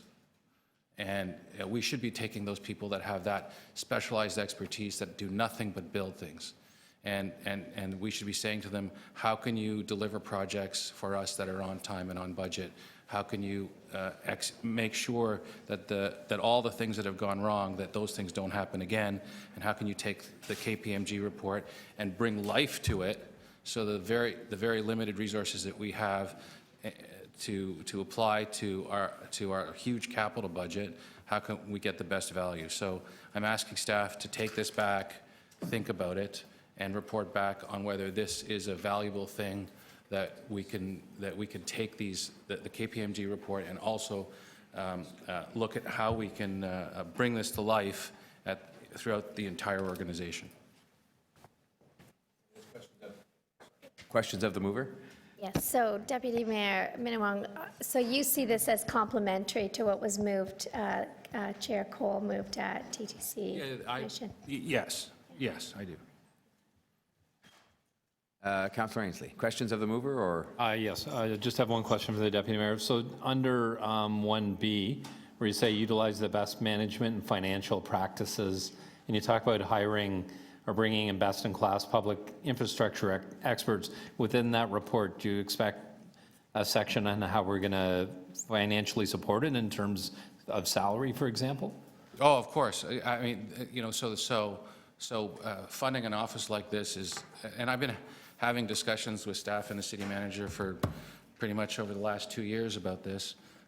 And one of the things that you do realize, if you want a best-in-class organization to deliver projects on time and on budget, that is not an easy or cheap exercise, but at the end of the day, when you see the final price tag of these, billion-dollar projects, you're going to be saving a lot of money. But through this report, there will be that level of analysis that shows how much money this new office will cost, and hopefully how much potentially we could save.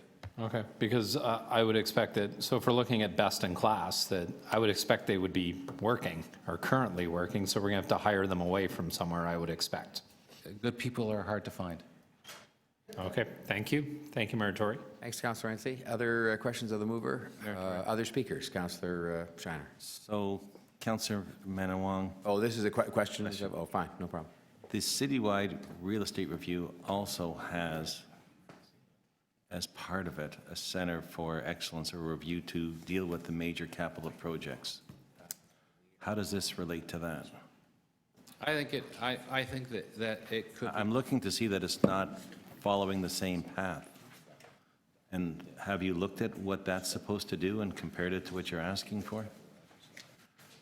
I think when, Mr. Chair, when you're looking at the real estate review, there is some measure of overlap, but the real estate review in building infrastructure, for example, building transit, is very different from real estate. You're looking at the George Street revitalization.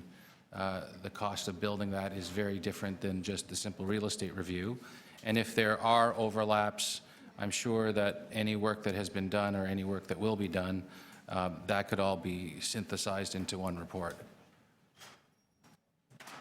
Well, my question was, have you looked at what the responsibilities are of the citywide real estate review in regards to a project center of excellence for major projects and how this overlaps? Because if we're already doing that on some of our major infrastructure, I don't know how we're going to ask for it on others. And I believe, and I've read the report, I think there are ways to improve what we're doing. I just don't want to go down the path of asking for reports on the same thing that we're trying somewhere else. So if someone can help me with that, Mayor Tory. I read the report and I understand best in class and everything that the councilor's looking for, but if he hasn't compared it, is this okay to go forward without it in any way affecting what we're doing with the citywide real estate review? You're on a question to the mover.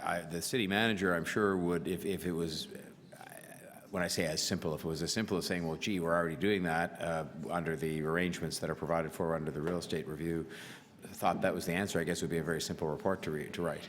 But I think, we can either have this amended to ask the city manager to particularly examine that question as part of what they're doing here, or you could ask, we could revert to have a question of staff on this to ask if he's willing to look at that. Maybe if he can just comment, because I'm supportive of the initiative to do better. All right, the city manager's happy to make a comment if you're happy to have him make one.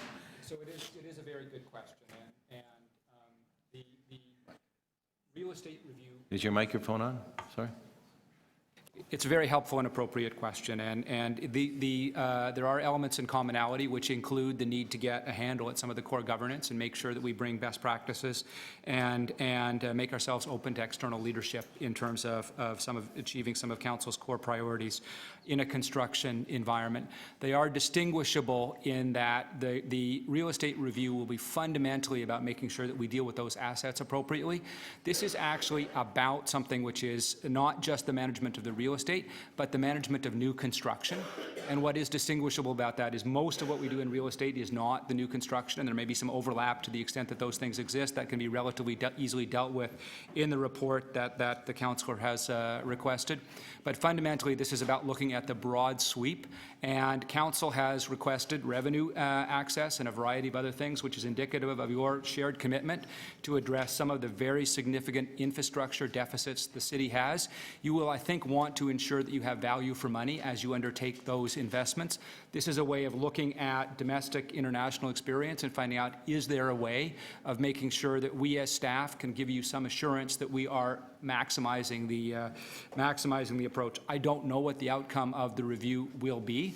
We will make sure that if you do endorse us doing this, we will make sure that it is not replicating the work of the real estate panel, real estate review. Thank you. My question has been answered. It has been answered. Yes. Yes, it will not be duplicated. Thank you. I thought that the last sentence was the answer you were looking for in addition to the helpful background. Thank you to the city manager. Were there other questions of the deputy mayor?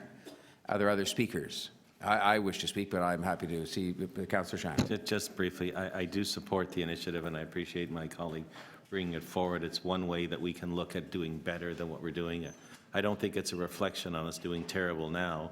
I think it's a reflection on the fact that we have such a large organization, that we have some great resources here and can get others to help us with these projects, but we really haven't organized ourselves ever since amalgamation, which I've spoken about before, in a comprehensive manner to look at using the best and the brightest that we have and bringing them in to make sure that we manage our projects in the best way possible. And that, on occasion, has come back and shown us that we could have done better on something that we've done. And hopefully with this report will tie into both reviews that are in place, one with the real estate review over our buildings and the other projects, and help us go forward.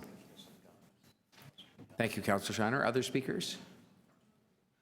Well, I will, if I may, just say a word on this. I really wanted to, first of all, just say that I would strongly urge colleagues to support both motions. They may look like they address different things, and this was a point made by Councillor McMahon, but they actually, but they're complementary to one another, and I think it's very important that hopefully we support both. And I thank the Deputy Mayor for bringing his motion forward as well.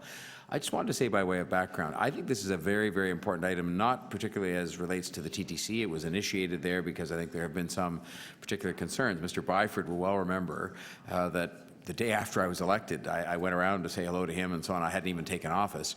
And the first thing he raised with me in the confidence of his office was the situation that was, I was going to describe it with another word, the situation that was the TYSSE. And it was of grave concern to him. And then the second day, I was in a meeting here in the City Hall as part of the beginnings of transition, and Union Station was raised with me, and it was a similar kind of situation where there had been some unfortunate relationships and performance by contractors, and things were just not going well, and a lot of these things were well recorded for the public, as they should be.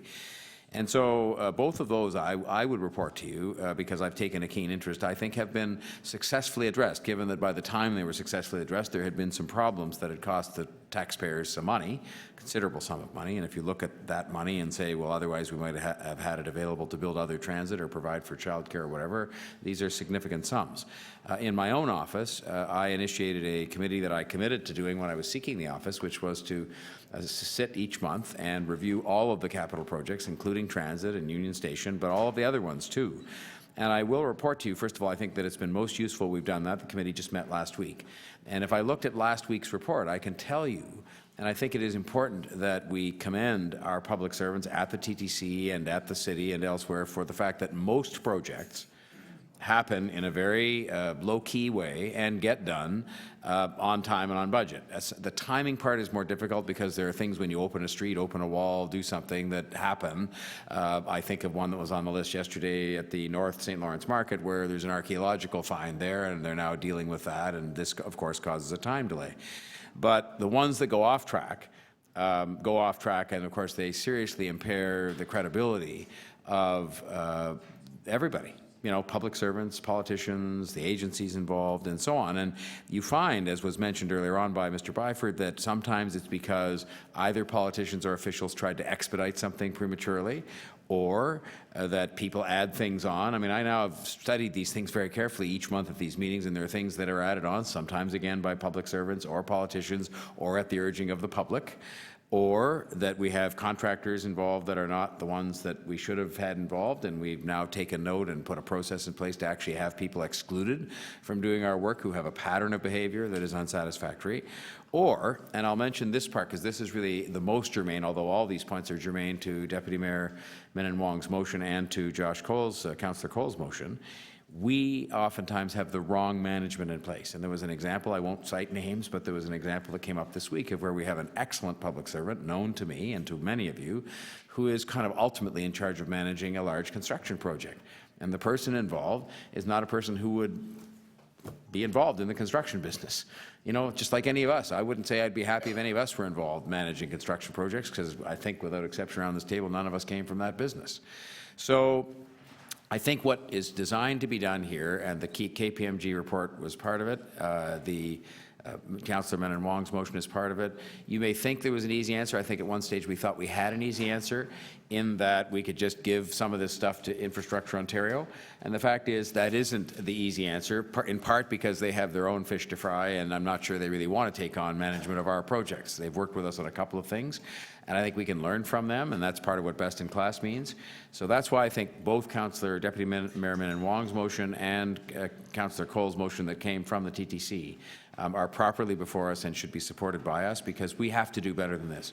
I would almost say there is nothing that discredits us more, both elected representatives and public servants, than when these projects go way off the rails, because they get reported as such.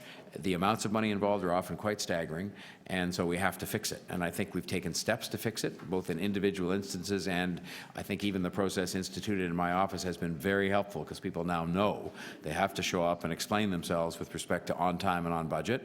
And I will continue with that, but I think this examination is most worthwhile, and I commend both motions to you for your support. Thank you. Are there any further speakers on this? All right. Otherwise, then we will move to consideration of and calling the question with respect to motion 1, Deputy Mayor Menon Wong's motion, which is in front of you on the screen. All those in favor? Opposed? Carried. And then that moves us, I guess, to the main item, the previously listed item in the book as amended. And I think you've moved that recommendation as well, Deputy Mayor. And all those in favor? Opposed? Carried. Thank you. Okay, now you'll have to help me, Jennifer, because, sorry. Yep. Yeah, just in terms of where we are with the rest of what has to be done. We have one deputant left on. Handball games, okay. We have one deputant there. So we have a deputant on item 21.20, hosting the Pan American Women's Handball Championships for 2017. And that's Mr. Fernandez, Chris Fernandez. Oh, thank you.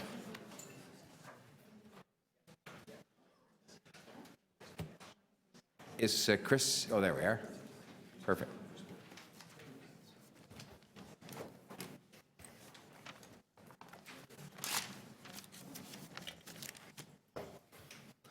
First of all, I'd like to thank the Executive Committee, Mayor Tory, and especially Councillor Pasternak for having us on the agenda.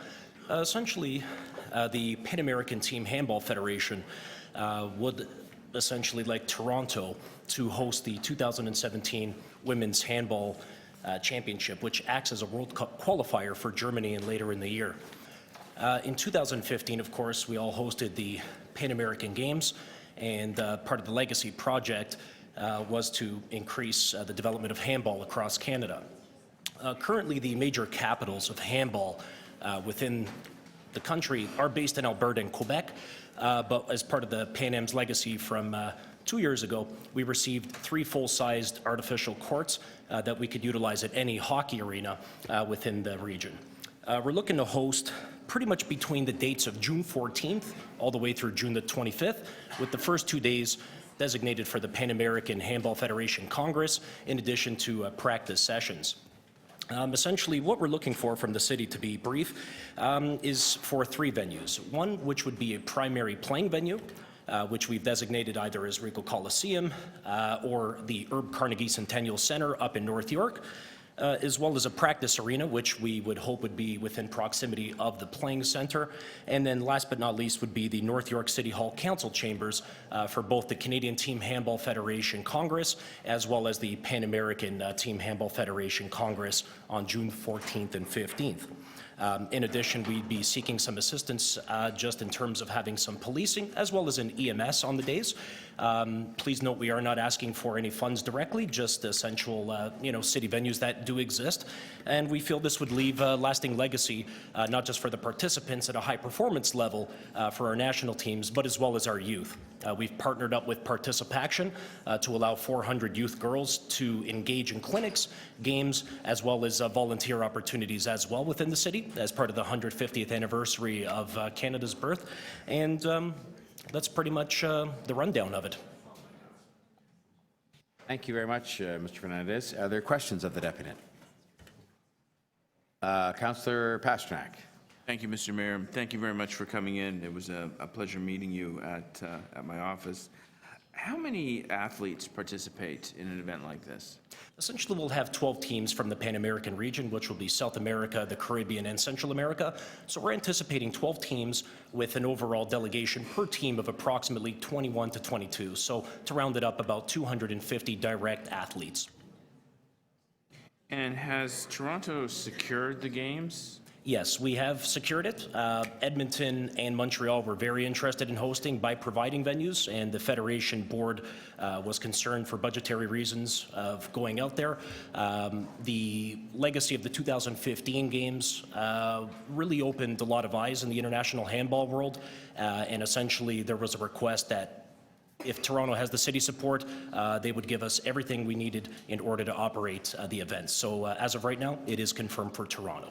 So from the Pan Am Games, we have portable courts, portable handball courts that we can place in appropriate venues. Those are available and paid for. Absolutely, Councillor. We have 3 of them actually sitting in our garage right now. We are, as part of this legacy project, if we are to host and continue on with the development of the sport, our eventual goal is to create a facility or partner up with the city to provide these courts, not just for handball, but for other sports such as basketball, futsal, which is FIFA's indoor soccer, as well as any other court sports. And the ultimate goal after the success of last year's Pan American Games is to eventually host either a men's or women's world championship here in Toronto. And that's been something that's been suggested all the way up from the president of the IHF. So we did an excellent job in 2015 with the games, and we'd just like to continue the strong sporting reputation of the city by hosting the women's championship here. You mentioned in your deputation that you're not looking for financial support. You're a self-financing organization, or Yes. Sponsors or? There will be some sponsorship and some grants. Of course, if the city would like to provide some money or some programs, we're all ears. We're never going to say no to that. But we understand, budgets are tight. And also, we just figured that with the stadiums already there, there's no construction required whatsoever because it's a rollout surfacing court. And we have some of the best arenas and courts in the entire continent. So we're more than confident of moving forward there. Okay, thank you very much. Thank you, Councillor. Thanks, Councillor Pasternak. Councillor Thompson. Thank you very much, Mr. Mayor. Through you to the Speaker. So you've indicated the desire to have the 3 specific facilities as such for the primary activities and so on. And so you're hoping that the fees would be waived for the usage of these particular facilities? Is that how you're hoping the contribution from the city would generate to your organization? That is correct, Councillor. Right. And so I'm not aware of a mechanism that allows that to happen in terms of waiving the fees and so on. Are you aware of one? I'm sorry? I'm not aware of that mechanism allowing the waiver of the fees for those particular facilities. Are you aware of something that we've done in the past? We are not, but we'd certainly like to garner that knowledge and hopefully share that expertise with us. And just in terms of, so you mentioned there's about 250 athletes coming? Correct. And would they be supporting personnel as well in terms of coaches and referees, or is that simply the number of people who would be participating? That would be the number including the coaches as well. Including we didn't the coaches. include officials at all. There will be 50 additional delegates from the international handball community as well. Right. And then, of course, we are looking to attain 50 volunteers, from youth between 17 to 23 in order to kind of allow for a broader scope. And, and that's not even including the 400 kids from participation that we're going to be engaging from. And pardon me, but I don't know a lot about handball. No problem. No I think problem. I That's why played I'm it here. maybe once or twice.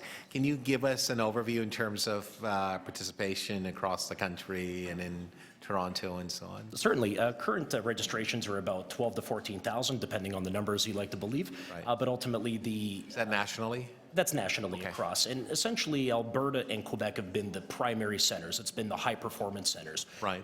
But with Ontario's hosting, of course, in Toronto in 2015, there was a ton of interest, plus the investment of the actual courts, donations of balls, donations of goals. So the equipment has really come into us. And we're just sitting there saying, hey, we got all this gear. We got great opportunities to grow this sport long-term in Ontario and turn it, in my opinion, maybe I'm a little biased because I'm from North York, but turn it in to the capital of Canadian handball eventually. We love North York from Scarborough, so just want to let you know. Fair enough. Just Scarborough from North York. That's right, thank you. Just in terms of, this I guess my final question then. So The economic impact would be rather nominal. Would I say that? Or do you have a specific number as to what it would be? Depending on the estimates, we're looking at an injection essentially to the city of about 165 to 225,000. Right.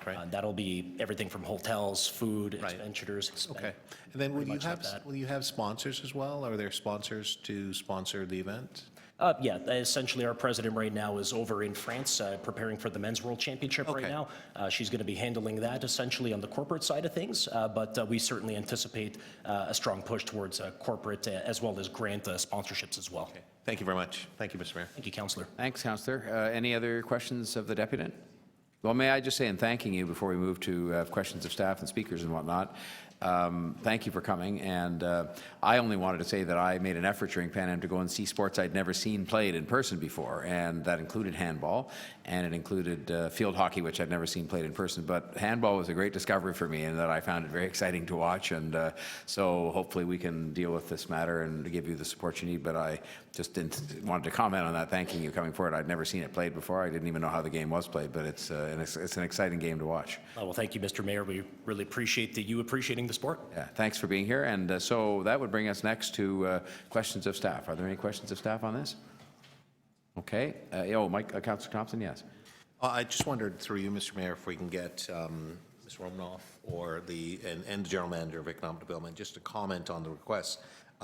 It doesn't really say here that this matter is going to be directed to them. I'm hoping there'll be some sort of amendment that does that to the General Manager. But I wonder if I can get each just to comment their thoughts. The presentation, which is a very good one that has been made about the utilization of Herb Carnegie, as well as the North York Council Chamber and so on. I just wanted to get the staff's perspective. Through you, Mr. Mayor, we have received the information just recently around the request for Herb Carnegie Arena, which is within PFNR's jurisdiction. So we're just looking into the availability of the arena and any other permits that may be in there, and whether there's any moves we could do to accommodate the request for the duration of time that it's been requested, because it would be a exclusive use permit given the setup that's required. So that's something that we can look into further and communicate directly around some of those options. Certainly appreciate that. Thank you. So and also we've been talking to Exhibition Place about the availability of intercare, and there's some possibilities there. We need to explore what the cost implications are and what sources of coverage there is for that. So I believe there will be a motion to refer to Janie and I, and we'll work with you and see what we can make happen, if we can make something happen. Excellent. Thank you. Thank you, Mr. Mayor. Those are my questions. Thanks, Councillor Thompson. Other questions of staff? All right, hearing none, are there speakers? Councillor Pasternak? Yes, thank you, Mr. Mayor. I have a motion that the clerk can put it on the screen. It's an amended version of what appeared in the agenda. We're going to be asking our General Manager of Parks, Forestry and Recreation, as well as the General Manager of Economic Development Culture, to report back on any kind of financial or recreational assets and site selection that can make this event a success. One of the things that Torontonians were sold on when it came to the Pan Am Games was legacy, a very important term. And legacy means taking some of the things that we learned, some of the capital resources that we put in, and making sure that they can have value to our local communities in the long run, in sports and in recreation.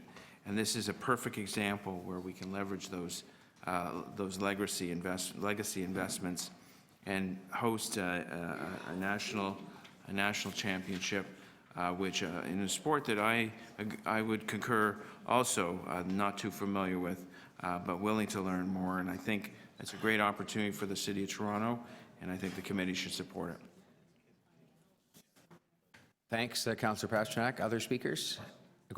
Question of Councillor Mover, yes.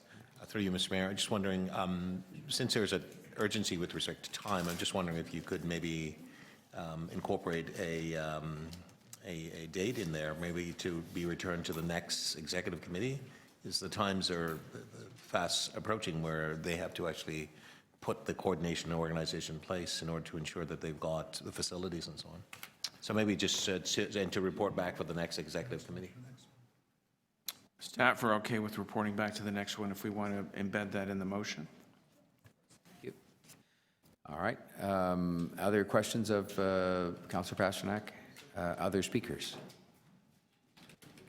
All right. Hearing none, we'll just get the amendment put together, and then we'll be able to call the question, I think. There, it's been amended to refer to the March 7th. You'll see that up on the screen. Are you ready for the question? All right. All those in favor? Opposed? Carried. Thank you. All right, we're down, believe it or not, to the last item, which is also number 19, also at the, based on a letter here from Councillor Pasternak. And there has been a revision. Has it been circulated? Yeah, there's been a revision to the motion that's at the bottom of the, or the middle of part of the letter here that has been put forward by Councillor Pasternak and circulated to you, I believe. So we would start off with, there are no deputations, questions of staff? No questions of staff? Oh, you have a question of staff? Question of staff, yeah. For the motion. Through you, Mayor, to the TTC. At the Wilson Yard, there was around 2,000 spaces originally in that area. Am I correct? Yes, that's correct. And between Billy Bishop and Tippett Road, it's been reduced to about 1,000 spaces that are there? Correct. Once Tippett Road fully closes early, the beginning of this year. And in was it 2009 that City Council, that you recommended their closure of those lots? I believe it was 2009 that the decision was made that those lots would be surplus. And that was made because of what? So around that time was when we took away the free parking for MetroPass customers, which meant there was a significant decline in utilisation of those lots at the time the review was undertaken. And it was also tied into the extension of the York University line up to 905? That was also a consideration. There was 1,000 spaces at Yorkdale. They've been gone for a number of years for reconstruction. They're not there now, but they're coming back in the next month or two? Correct. And up at the end of the line, how many spots are going to be up there? So there'll be over 3,000 additional spaces created when the Spadina subway extension opens. So of the 1,000, there were 2,000. We're down to 1,000 here now. My understanding is 25 to 30% are Toronto-based or local-based, and about 75% are really longer distance commuters, and that's why the move was to move these cars up to the end of the line when it opens? So I believe that the latest study showed exactly as you described, and that is expected that some of those people would probably use those closer lots when they open.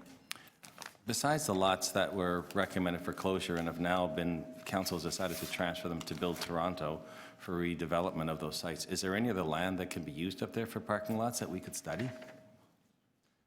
So the only area that was brought to my attention when I attended Councillor Pasternak's town hall the other day was the area around Downsview Park Station, and I was asked why there was no parking there. I'm not familiar with that area or the land ownership in that area. Okay, thank you. Other questions of staff? Councillor Pasternak. Thank you, Mr. Mayor. The new station, I guess in the future it'll be called the Downsview Station at Chesswood and Shepherd. How many commuter parking spots will that station have? You're talking about Downsview Park Station? The new Future, yes. So there are no parking spots at Downsview Park Station. You're talking about Downsview, the current Downsview Station? No, the future Downsview Park Station. So Chesswood and Shepherd, it's a GO terminal station and a subway station. How many commuter parking spots will we have there? There will be no commuter. There'll be zero. Correct. Okay. And when it comes to the Downsview Station, under the Allen District Plan, are those current commuter parking spots scheduled to close? That land has again been handed over to Build Toronto for redevelopment, sometime expected in 2019. And the lot on the north, I guess the northeast corner of Wilson Heights and Wilson, adjacent to the Wilson Station, that is scheduled to close within, what, 5 years? So there are no current plans, but again, that is identified as Build Toronto land for redevelopment. All right. Well, under the Tippett regeneration study, that lot with 500 spots is scheduled to close. Now, there's another lot that sits in between that's part of the Tippett regeneration area off of Tippett Road. I understand that's been sold by Build Toronto and is scheduled to close. So that's scheduled to close Q1 this year. Within the year? Okay. How many parking spots will be lost through that transaction? Just over 500. Okay. So, working with the various groups listed in the motion, are there opportunities to identify real estate that might be able to provide offsets to some of these closures? I guess there's potential for that. Okay. So we can look at it, no harm. Thank you very much. Thanks, Councillor Pasternak. Other questions of staff? I just had a couple then of the same, of the TTC. First of all, do you have any way of knowing whether, just from, because I know you've done some surveys to determine, I think, the 2/3 of the drivers parking in these lots were, as Councillor Shiner referred to earlier, I'll call them 905, but people from outside 416. Do you have any way of determining from these same studies or otherwise whether it would be an expectation those people will in fact park further north or not have to park at all because of the extension of the subway? In other words, that you'll see what future demand will be based on the fact that a new subway will open in this current calendar year? So we've not done any detailed work to determine that specifically, but I think it's reasonable to expect that some people would be diverted to those options. Do you, I've seen these numbers in the report, and I don't know if you've added them all up, because I didn't do the math in terms of, but I think it looks like we're actually ahead in terms of the number of parking spaces. I'll come to proximity in a moment. But on the first one, which is the overall availability of parking spaces on this range of subway stops, when you take the pluses and the minuses, that we have today with land that's been taken back today and parking spaces that are going to reopen, say, at Yorkdale, what's the net on that? So with the there's over 3,000 that we will be gaining with the subway extension. So some of those are not. One lot is not a TTC commuter parking lot. It's York Regions, but with that included, it'll be over 3,000. And in terms of, we will be losing through the Wilson lots and the Downsview lots around 2,000, just over 2,000. So if the math works out the way the report suggests and the way you've just said, then we should be ahead 1,000 spots, albeit that some of them may be further north. In fact, some of them will be further north. Correct. All right. I want to come now to the question of what I'll call proximity. Do we have, in deciding on policy, and this may be the kind of thing that Councillor Pasternak's task force or whatever it's called, group can work on, but do we have a standard now that would suggest that within a certain proximity of any subway stop there should be parking spaces at some place or another? In other words, not maybe right next door or right there, but close by. Do we have any kind of existing standard in that regard, or are we moving to a place where we're going to be less concerned about parking near subways? What's the state of play on that at present? So I'm not aware of a specific standard that dictates that. Generally, when you have subway lines that reach out as far as the ones that you do have in Toronto or elsewhere, you tend to have parking available at the ends of those lines to allow those people who perhaps don't have the same transit infrastructure beyond that to access via the car and then transfer onto transit. I'm less concerned in the context of today's discussion about the end of the line, but if you looked at the middle of the line, and I was at the same town hall meeting you were at the other night, of course, and heard, for example, a woman stand up who was local and who said she was a single mom, she had to take her kids to childcare, and we were at that time talking about the availability of spaces at Yorkdale. And just to help me, because I'm sure you've looked at this, within the context of parking in proximity to the Wilson lot that's being closed that really triggered this discussion, is that how far away are the Yorkdale spaces soon to be reopened from the existing lot that's being closed? So as the crow flies, they are very close because we're talking one subway stop difference. In terms of ease of access due to the way the roads and the road network is configured in that area, I understand it's not straightforward, but obviously it's possible. Is it without knowing the exact distance, is it 2 minutes away, 4 minutes away, and if you're driving at an average kind of time, like when people are traveling at, say, rush hour, is it? I don't know specifically. Okay. Thank you very much. Speakers. Councillor McMahon, Councillor Pasternak. Thank you very much. And I have spoken to my collegial colleague about adding a friendly little amendment to his motion, Councillor Pasternak. And, oh, okay. Do you want to move it first?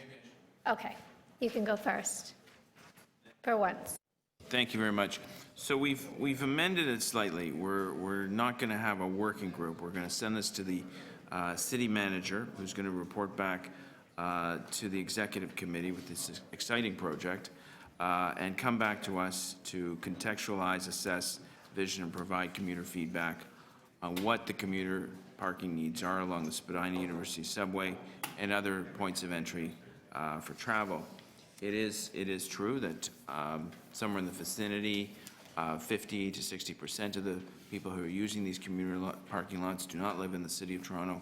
But even if you take those out, hundreds of people in local communities can no longer do their morning routine with dropping their kids off at school, finding a spot, and taking the subway downtown. These, it is important to remember, are loyal TTC users. They do not want to drive their car downtown. They want to park, they want to get on the subway, and they want to take the subway downtown.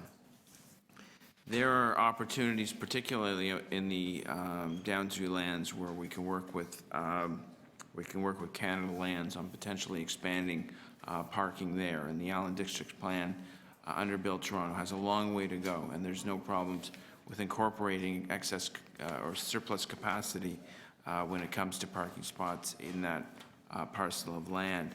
If you see every morning the chaos that occurs as people are trying to scramble into the east side parking lot at the Wilson Station, you will understand the frustration that's taking place in residents of Ward 9, Ward 10, and Ward 8. So this is simply taking a sober second look at these decisions made before some of us even came on council, talking with our various divisions and stakeholders, making sure that we're doing everything possible we can to make sure that our loyal customers of the TTC are provided with an opportunity for commuter parking. The morning routine with a car is not just getting to the station. It involves, as I mentioned before, normally or quite often the dropping off the kids at school, the maybe even dropping off someone at a nearby place of work, and then parking, and then coming downtown. It is our responsibility, I think, to reward our loyal customers of the TTC, to make sure that there's an affordable parking option, and I would say in passing that certainly the closure of the premature closure of the Wilson parking lot, which took out about 550 spots, created a chaotic situation that could have been avoided. True, the Build Toronto had signed various commercial leases to develop that site, and they were backed into a corner. Yorkdale Shopping Centre is months behind in their development to provide 1,100 commuter parking spots. But at the same time as these various parking lots are taken out of commission, it will create a ripple effect that will cause the current situation to be even worse. So I think this is a worthy examination. I welcome Councillor McMahon's motion or amendment, and I urge you to support it. Thank you, Councillor Pasternak. Councillor McMahon. Okay, so round two. I spoke to councillor colleague about my friendly amendment, and when we're talking about commuters, I think we should be super inclusive and sustainable and 2017 thinking. So that will be including Cycle Toronto and Walk Toronto in your in your group, because we don't want to just encourage people to drive. That's part of the congestion problem in the city. There are plenty of other options, and people can and want to cycle and want to walk. So we want to include those key advocacy groups. Thank you. Thank you. Any questions of the mover of the motion? Okay. Other speakers? Councillor Shiner. Mayor Toria, I'm sympathetic to the problem that my colleague is facing with traffic within his community, in particular with the lots closing. So and I have, in the ward I represent, 3 stops on Shepherd for subway, and I have probably the busiest subway station anywhere in Toronto, being the station at Finch Avenue between the buses and 2 commuter parking lots. And let me tell you, there's been, over the years, requests to expand those lots, and I've always fought them because, in fact, the community doesn't want them. You may find people from outside of Toronto that want to drive into Toronto and create all that traffic havoc, but the local residents don't want the expansions, and when they stopped allowing it with the Metro Pass, those lots were over half empty, 3/4 empty. It's not an area that really fills the need of the local community. So in 2009, when the lots were then declared surplus by the TTC and City transferred them over to Build Toronto, it was on the basis that the subway's going to be finished up to York University, up to York Region, and they'll be parking up there. 2,000 spots were in the area of the old end of the line at Wilson. Now what we have is 1,000 of those are gone, which is one of the lots my colleague asked about, is closing in January. 2 lots are gone. 1 is being redeveloped on one of those lots. It's an excellent project. It's over 200 affordable housing units that we're putting on there, some rental, some own, along with some other units that the developer will be selling. It's a comprehensive development in that area. There's a business in the south side of it that would like more office space, so we're looking at moving him to the lot to the north, which isn't yet closed, but seeing if there's a way to move them up there, and the TTC has expressed some interest in being on that other lot. But that'll be a while off in the future. That's of the 1,000 spaces that are left. There's another spot that closed and caused my colleague some difficulty because, again, it closed before the York line is open, and that's the one at Billy Bishop Way. But that was being redeveloped as a plaza to complement the plaza on the other side of the roadway there by Build Toronto, and will eventually be sold, and the profits of that will come back to the City of Toronto, which is what you want Build Toronto to do. The other lots were turned over to Build to look at the same type of development. And with the real estate review now, the focus will be greater on trying to deal with the issues of bringing the parking authority into the redevelopment of those sites and to be able to provide some commuter parking when they're redeveloped. But the numbers speak for themselves. There was 2,000 spaces there. There's 1,000 spaces left. There's no other land that you're going to get. There's nothing else to find except for the land that you've already decided you should look to redevelop to Build Toronto and or the Downsview lands. And at this point in time, Downsview isn't interested in allowing any parking on their lots, but there's already been a discussion between Build Toronto and them to see if there's a way to deal with that after the issue that came up last time. So you've got 1,000 spaces left that are supposed to go to redevelopment and be reincorporated, but you have 3,000 spaces at the end of the line that'll be opening up when the line is open, and you have 1,000 spaces opening in Yorkdale. So you've got 4,000 spaces coming on and 1,000 or less than that to lose. To form a committee to start to look at ways you can deal with the land that you've already determined is city land and getting redeveloped for the use of housing, for offices, instead of just a sea of parking in the area, is what the vision of the city is. You wanted to see new development. That's why that decision was made. And the issue with the parking, which is not 100%, 90%, 50%, 30%, it's about 10% local users of those parking spaces that are there, which is a couple of hundred spots, are the ones that you can deal with in the redevelopment of the land itself. And I don't know what you're going to look at besides looking at what you've already done, because you're not going to change the real course of what's nature unless you want to take back land that you were looking to redevelop, to put affordable housing on, to put offices on, to make livable land and usable land and leave it as a sea of parking. And the last thing I'll say is if you do that, then don't do it in just this one area. Do it right across the city, because every subway station, every end of the line, every spot that's out there in Scarborough, in North York, and at Etobicoke, wherever you've got a subway line, and Toronto, as my colleague has said to me, Councillor Palacio, same thing. People would like to drive to a parking and park by a subway station, but we don't build subways for that. We build communities near those subway stations, and that's what the intent of these parking lots is, to build communities around these stations that will now be midline, not end of the line, and to change the land to a good use instead of a sea of parking into an area that is actually good for development. However, as I've said, still continue to look through the process at ways to provide some local parking in those areas for local residents. Working with the parking authority as you redevelop the land is a primary concern of Bill Toronto and myself, knowing the need there, but not to keep 1,000 spaces open. So my motion was to defer indefinitely on this item. And yes. Did you put that motion at the beginning of your? I thought I said that at the beginning. If I didn't, I was. Oh, I didn't either, but. It's to defer indefinitely on this item, Mayor Tory, because I don't see a reason to go forward with it now. Well, you have a question for the mover. Are you aware we're no longer doing an advisory group? We are asking the city manager to report back. You mentioned in your remarks that you see no point to form a group. We're not doing that.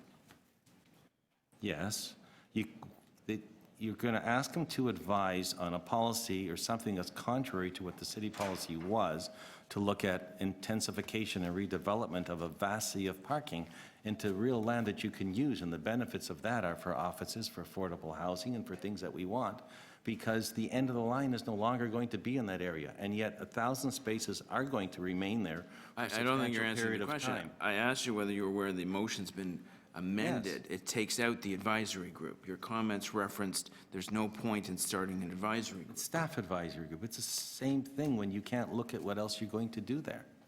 All right, are you also aware that it doesn't roll back existing legal agreements to turn some of the parking lots into commercial activities? Your comments seem to reference that we're going back on affordable housing, going back on commercial development. That's not what's before us at all.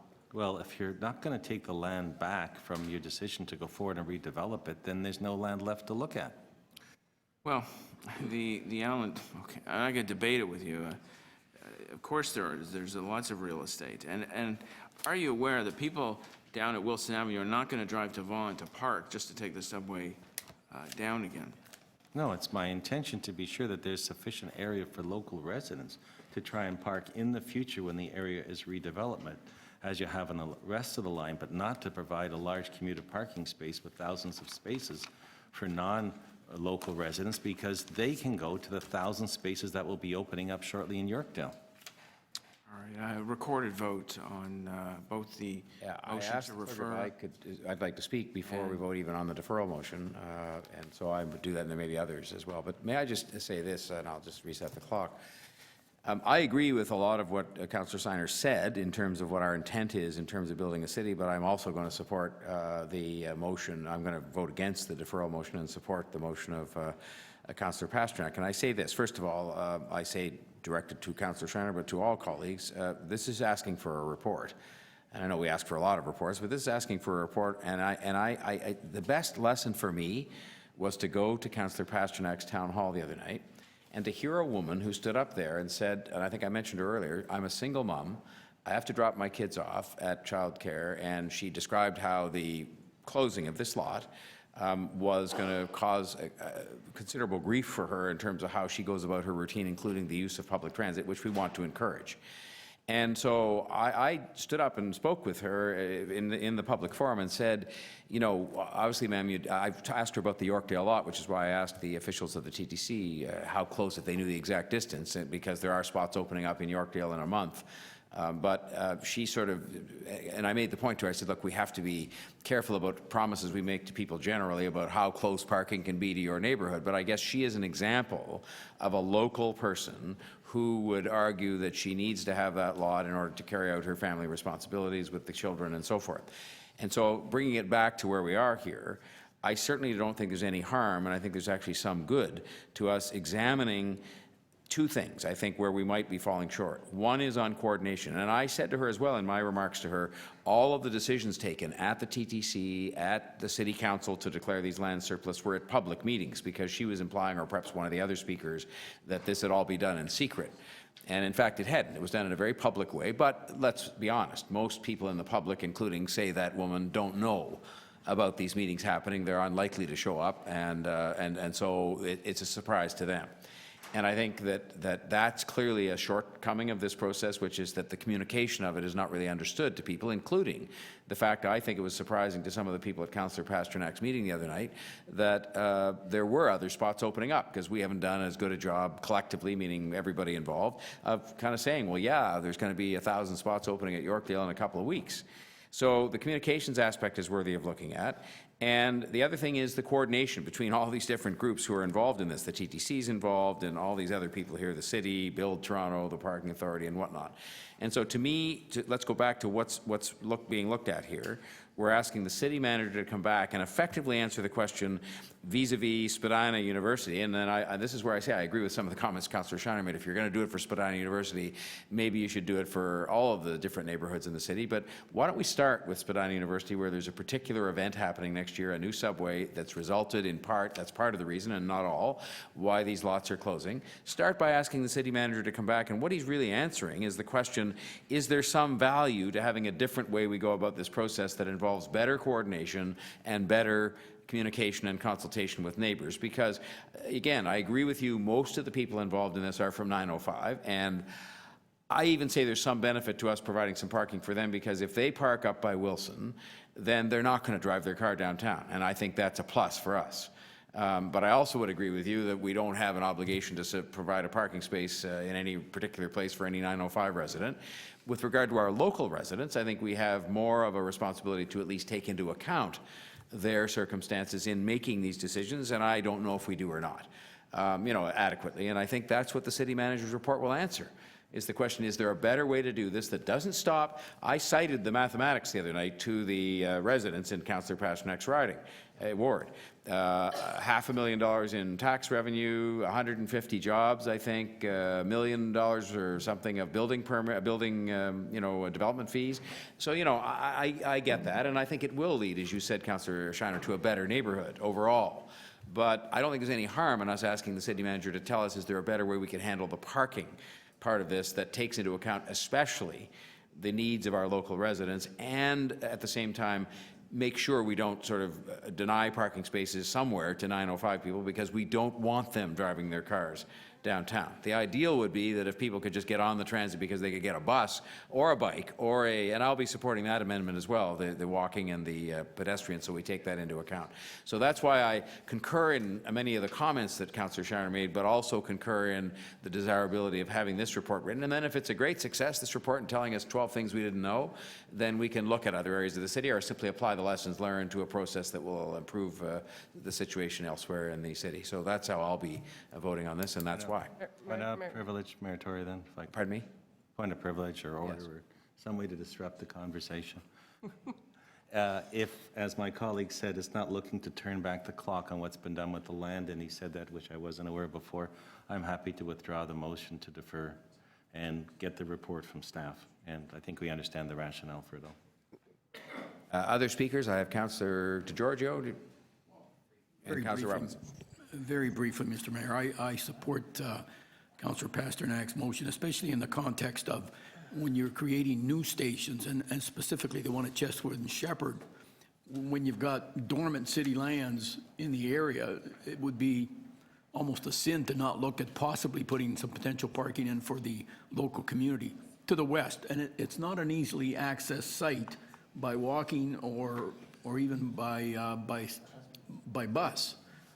There, people will actually drive to that particular station if they're using the subway. So I think that particular spot is an ideal candidate for accomplishing what you're trying to accomplish. Okay, so I think it's worthwhile supporting the motion because of those reasons, and your reasons, of course. Thank you. Councillor Robinson. Thank you, Mr. Mayor. I'll be very brief, just to say that I I hope all of committee will support Councillor Pasternak's motion. I think he's identified an issue. I think it's important to review it, as the mayor's indicated, and I'm very happy to see Councillor McMahon put forward the bike TO and walk TO, so all parties are included in the consultation. We have to always remind ourselves of congestion and gridlock in this city, and if we can help people get to a point where they can get onto the TTC and the subway and the buses, we need to do that. So I think it's a very reasonable request, and I'm very happy that you took out the advisory group. And this seems more manageable. Thank you. Any other speakers? All right, I think then we're ready to call the question first on Councillor McMahon's amendment, which we'll throw up on the screen. There it is. Cycle and walk TO be added to the list of stakeholders to be consulted. Any further discussion? All those in favor of the amendment? Opposed? Carried. And the item now as amended. All those in favor? Opposed? Carried.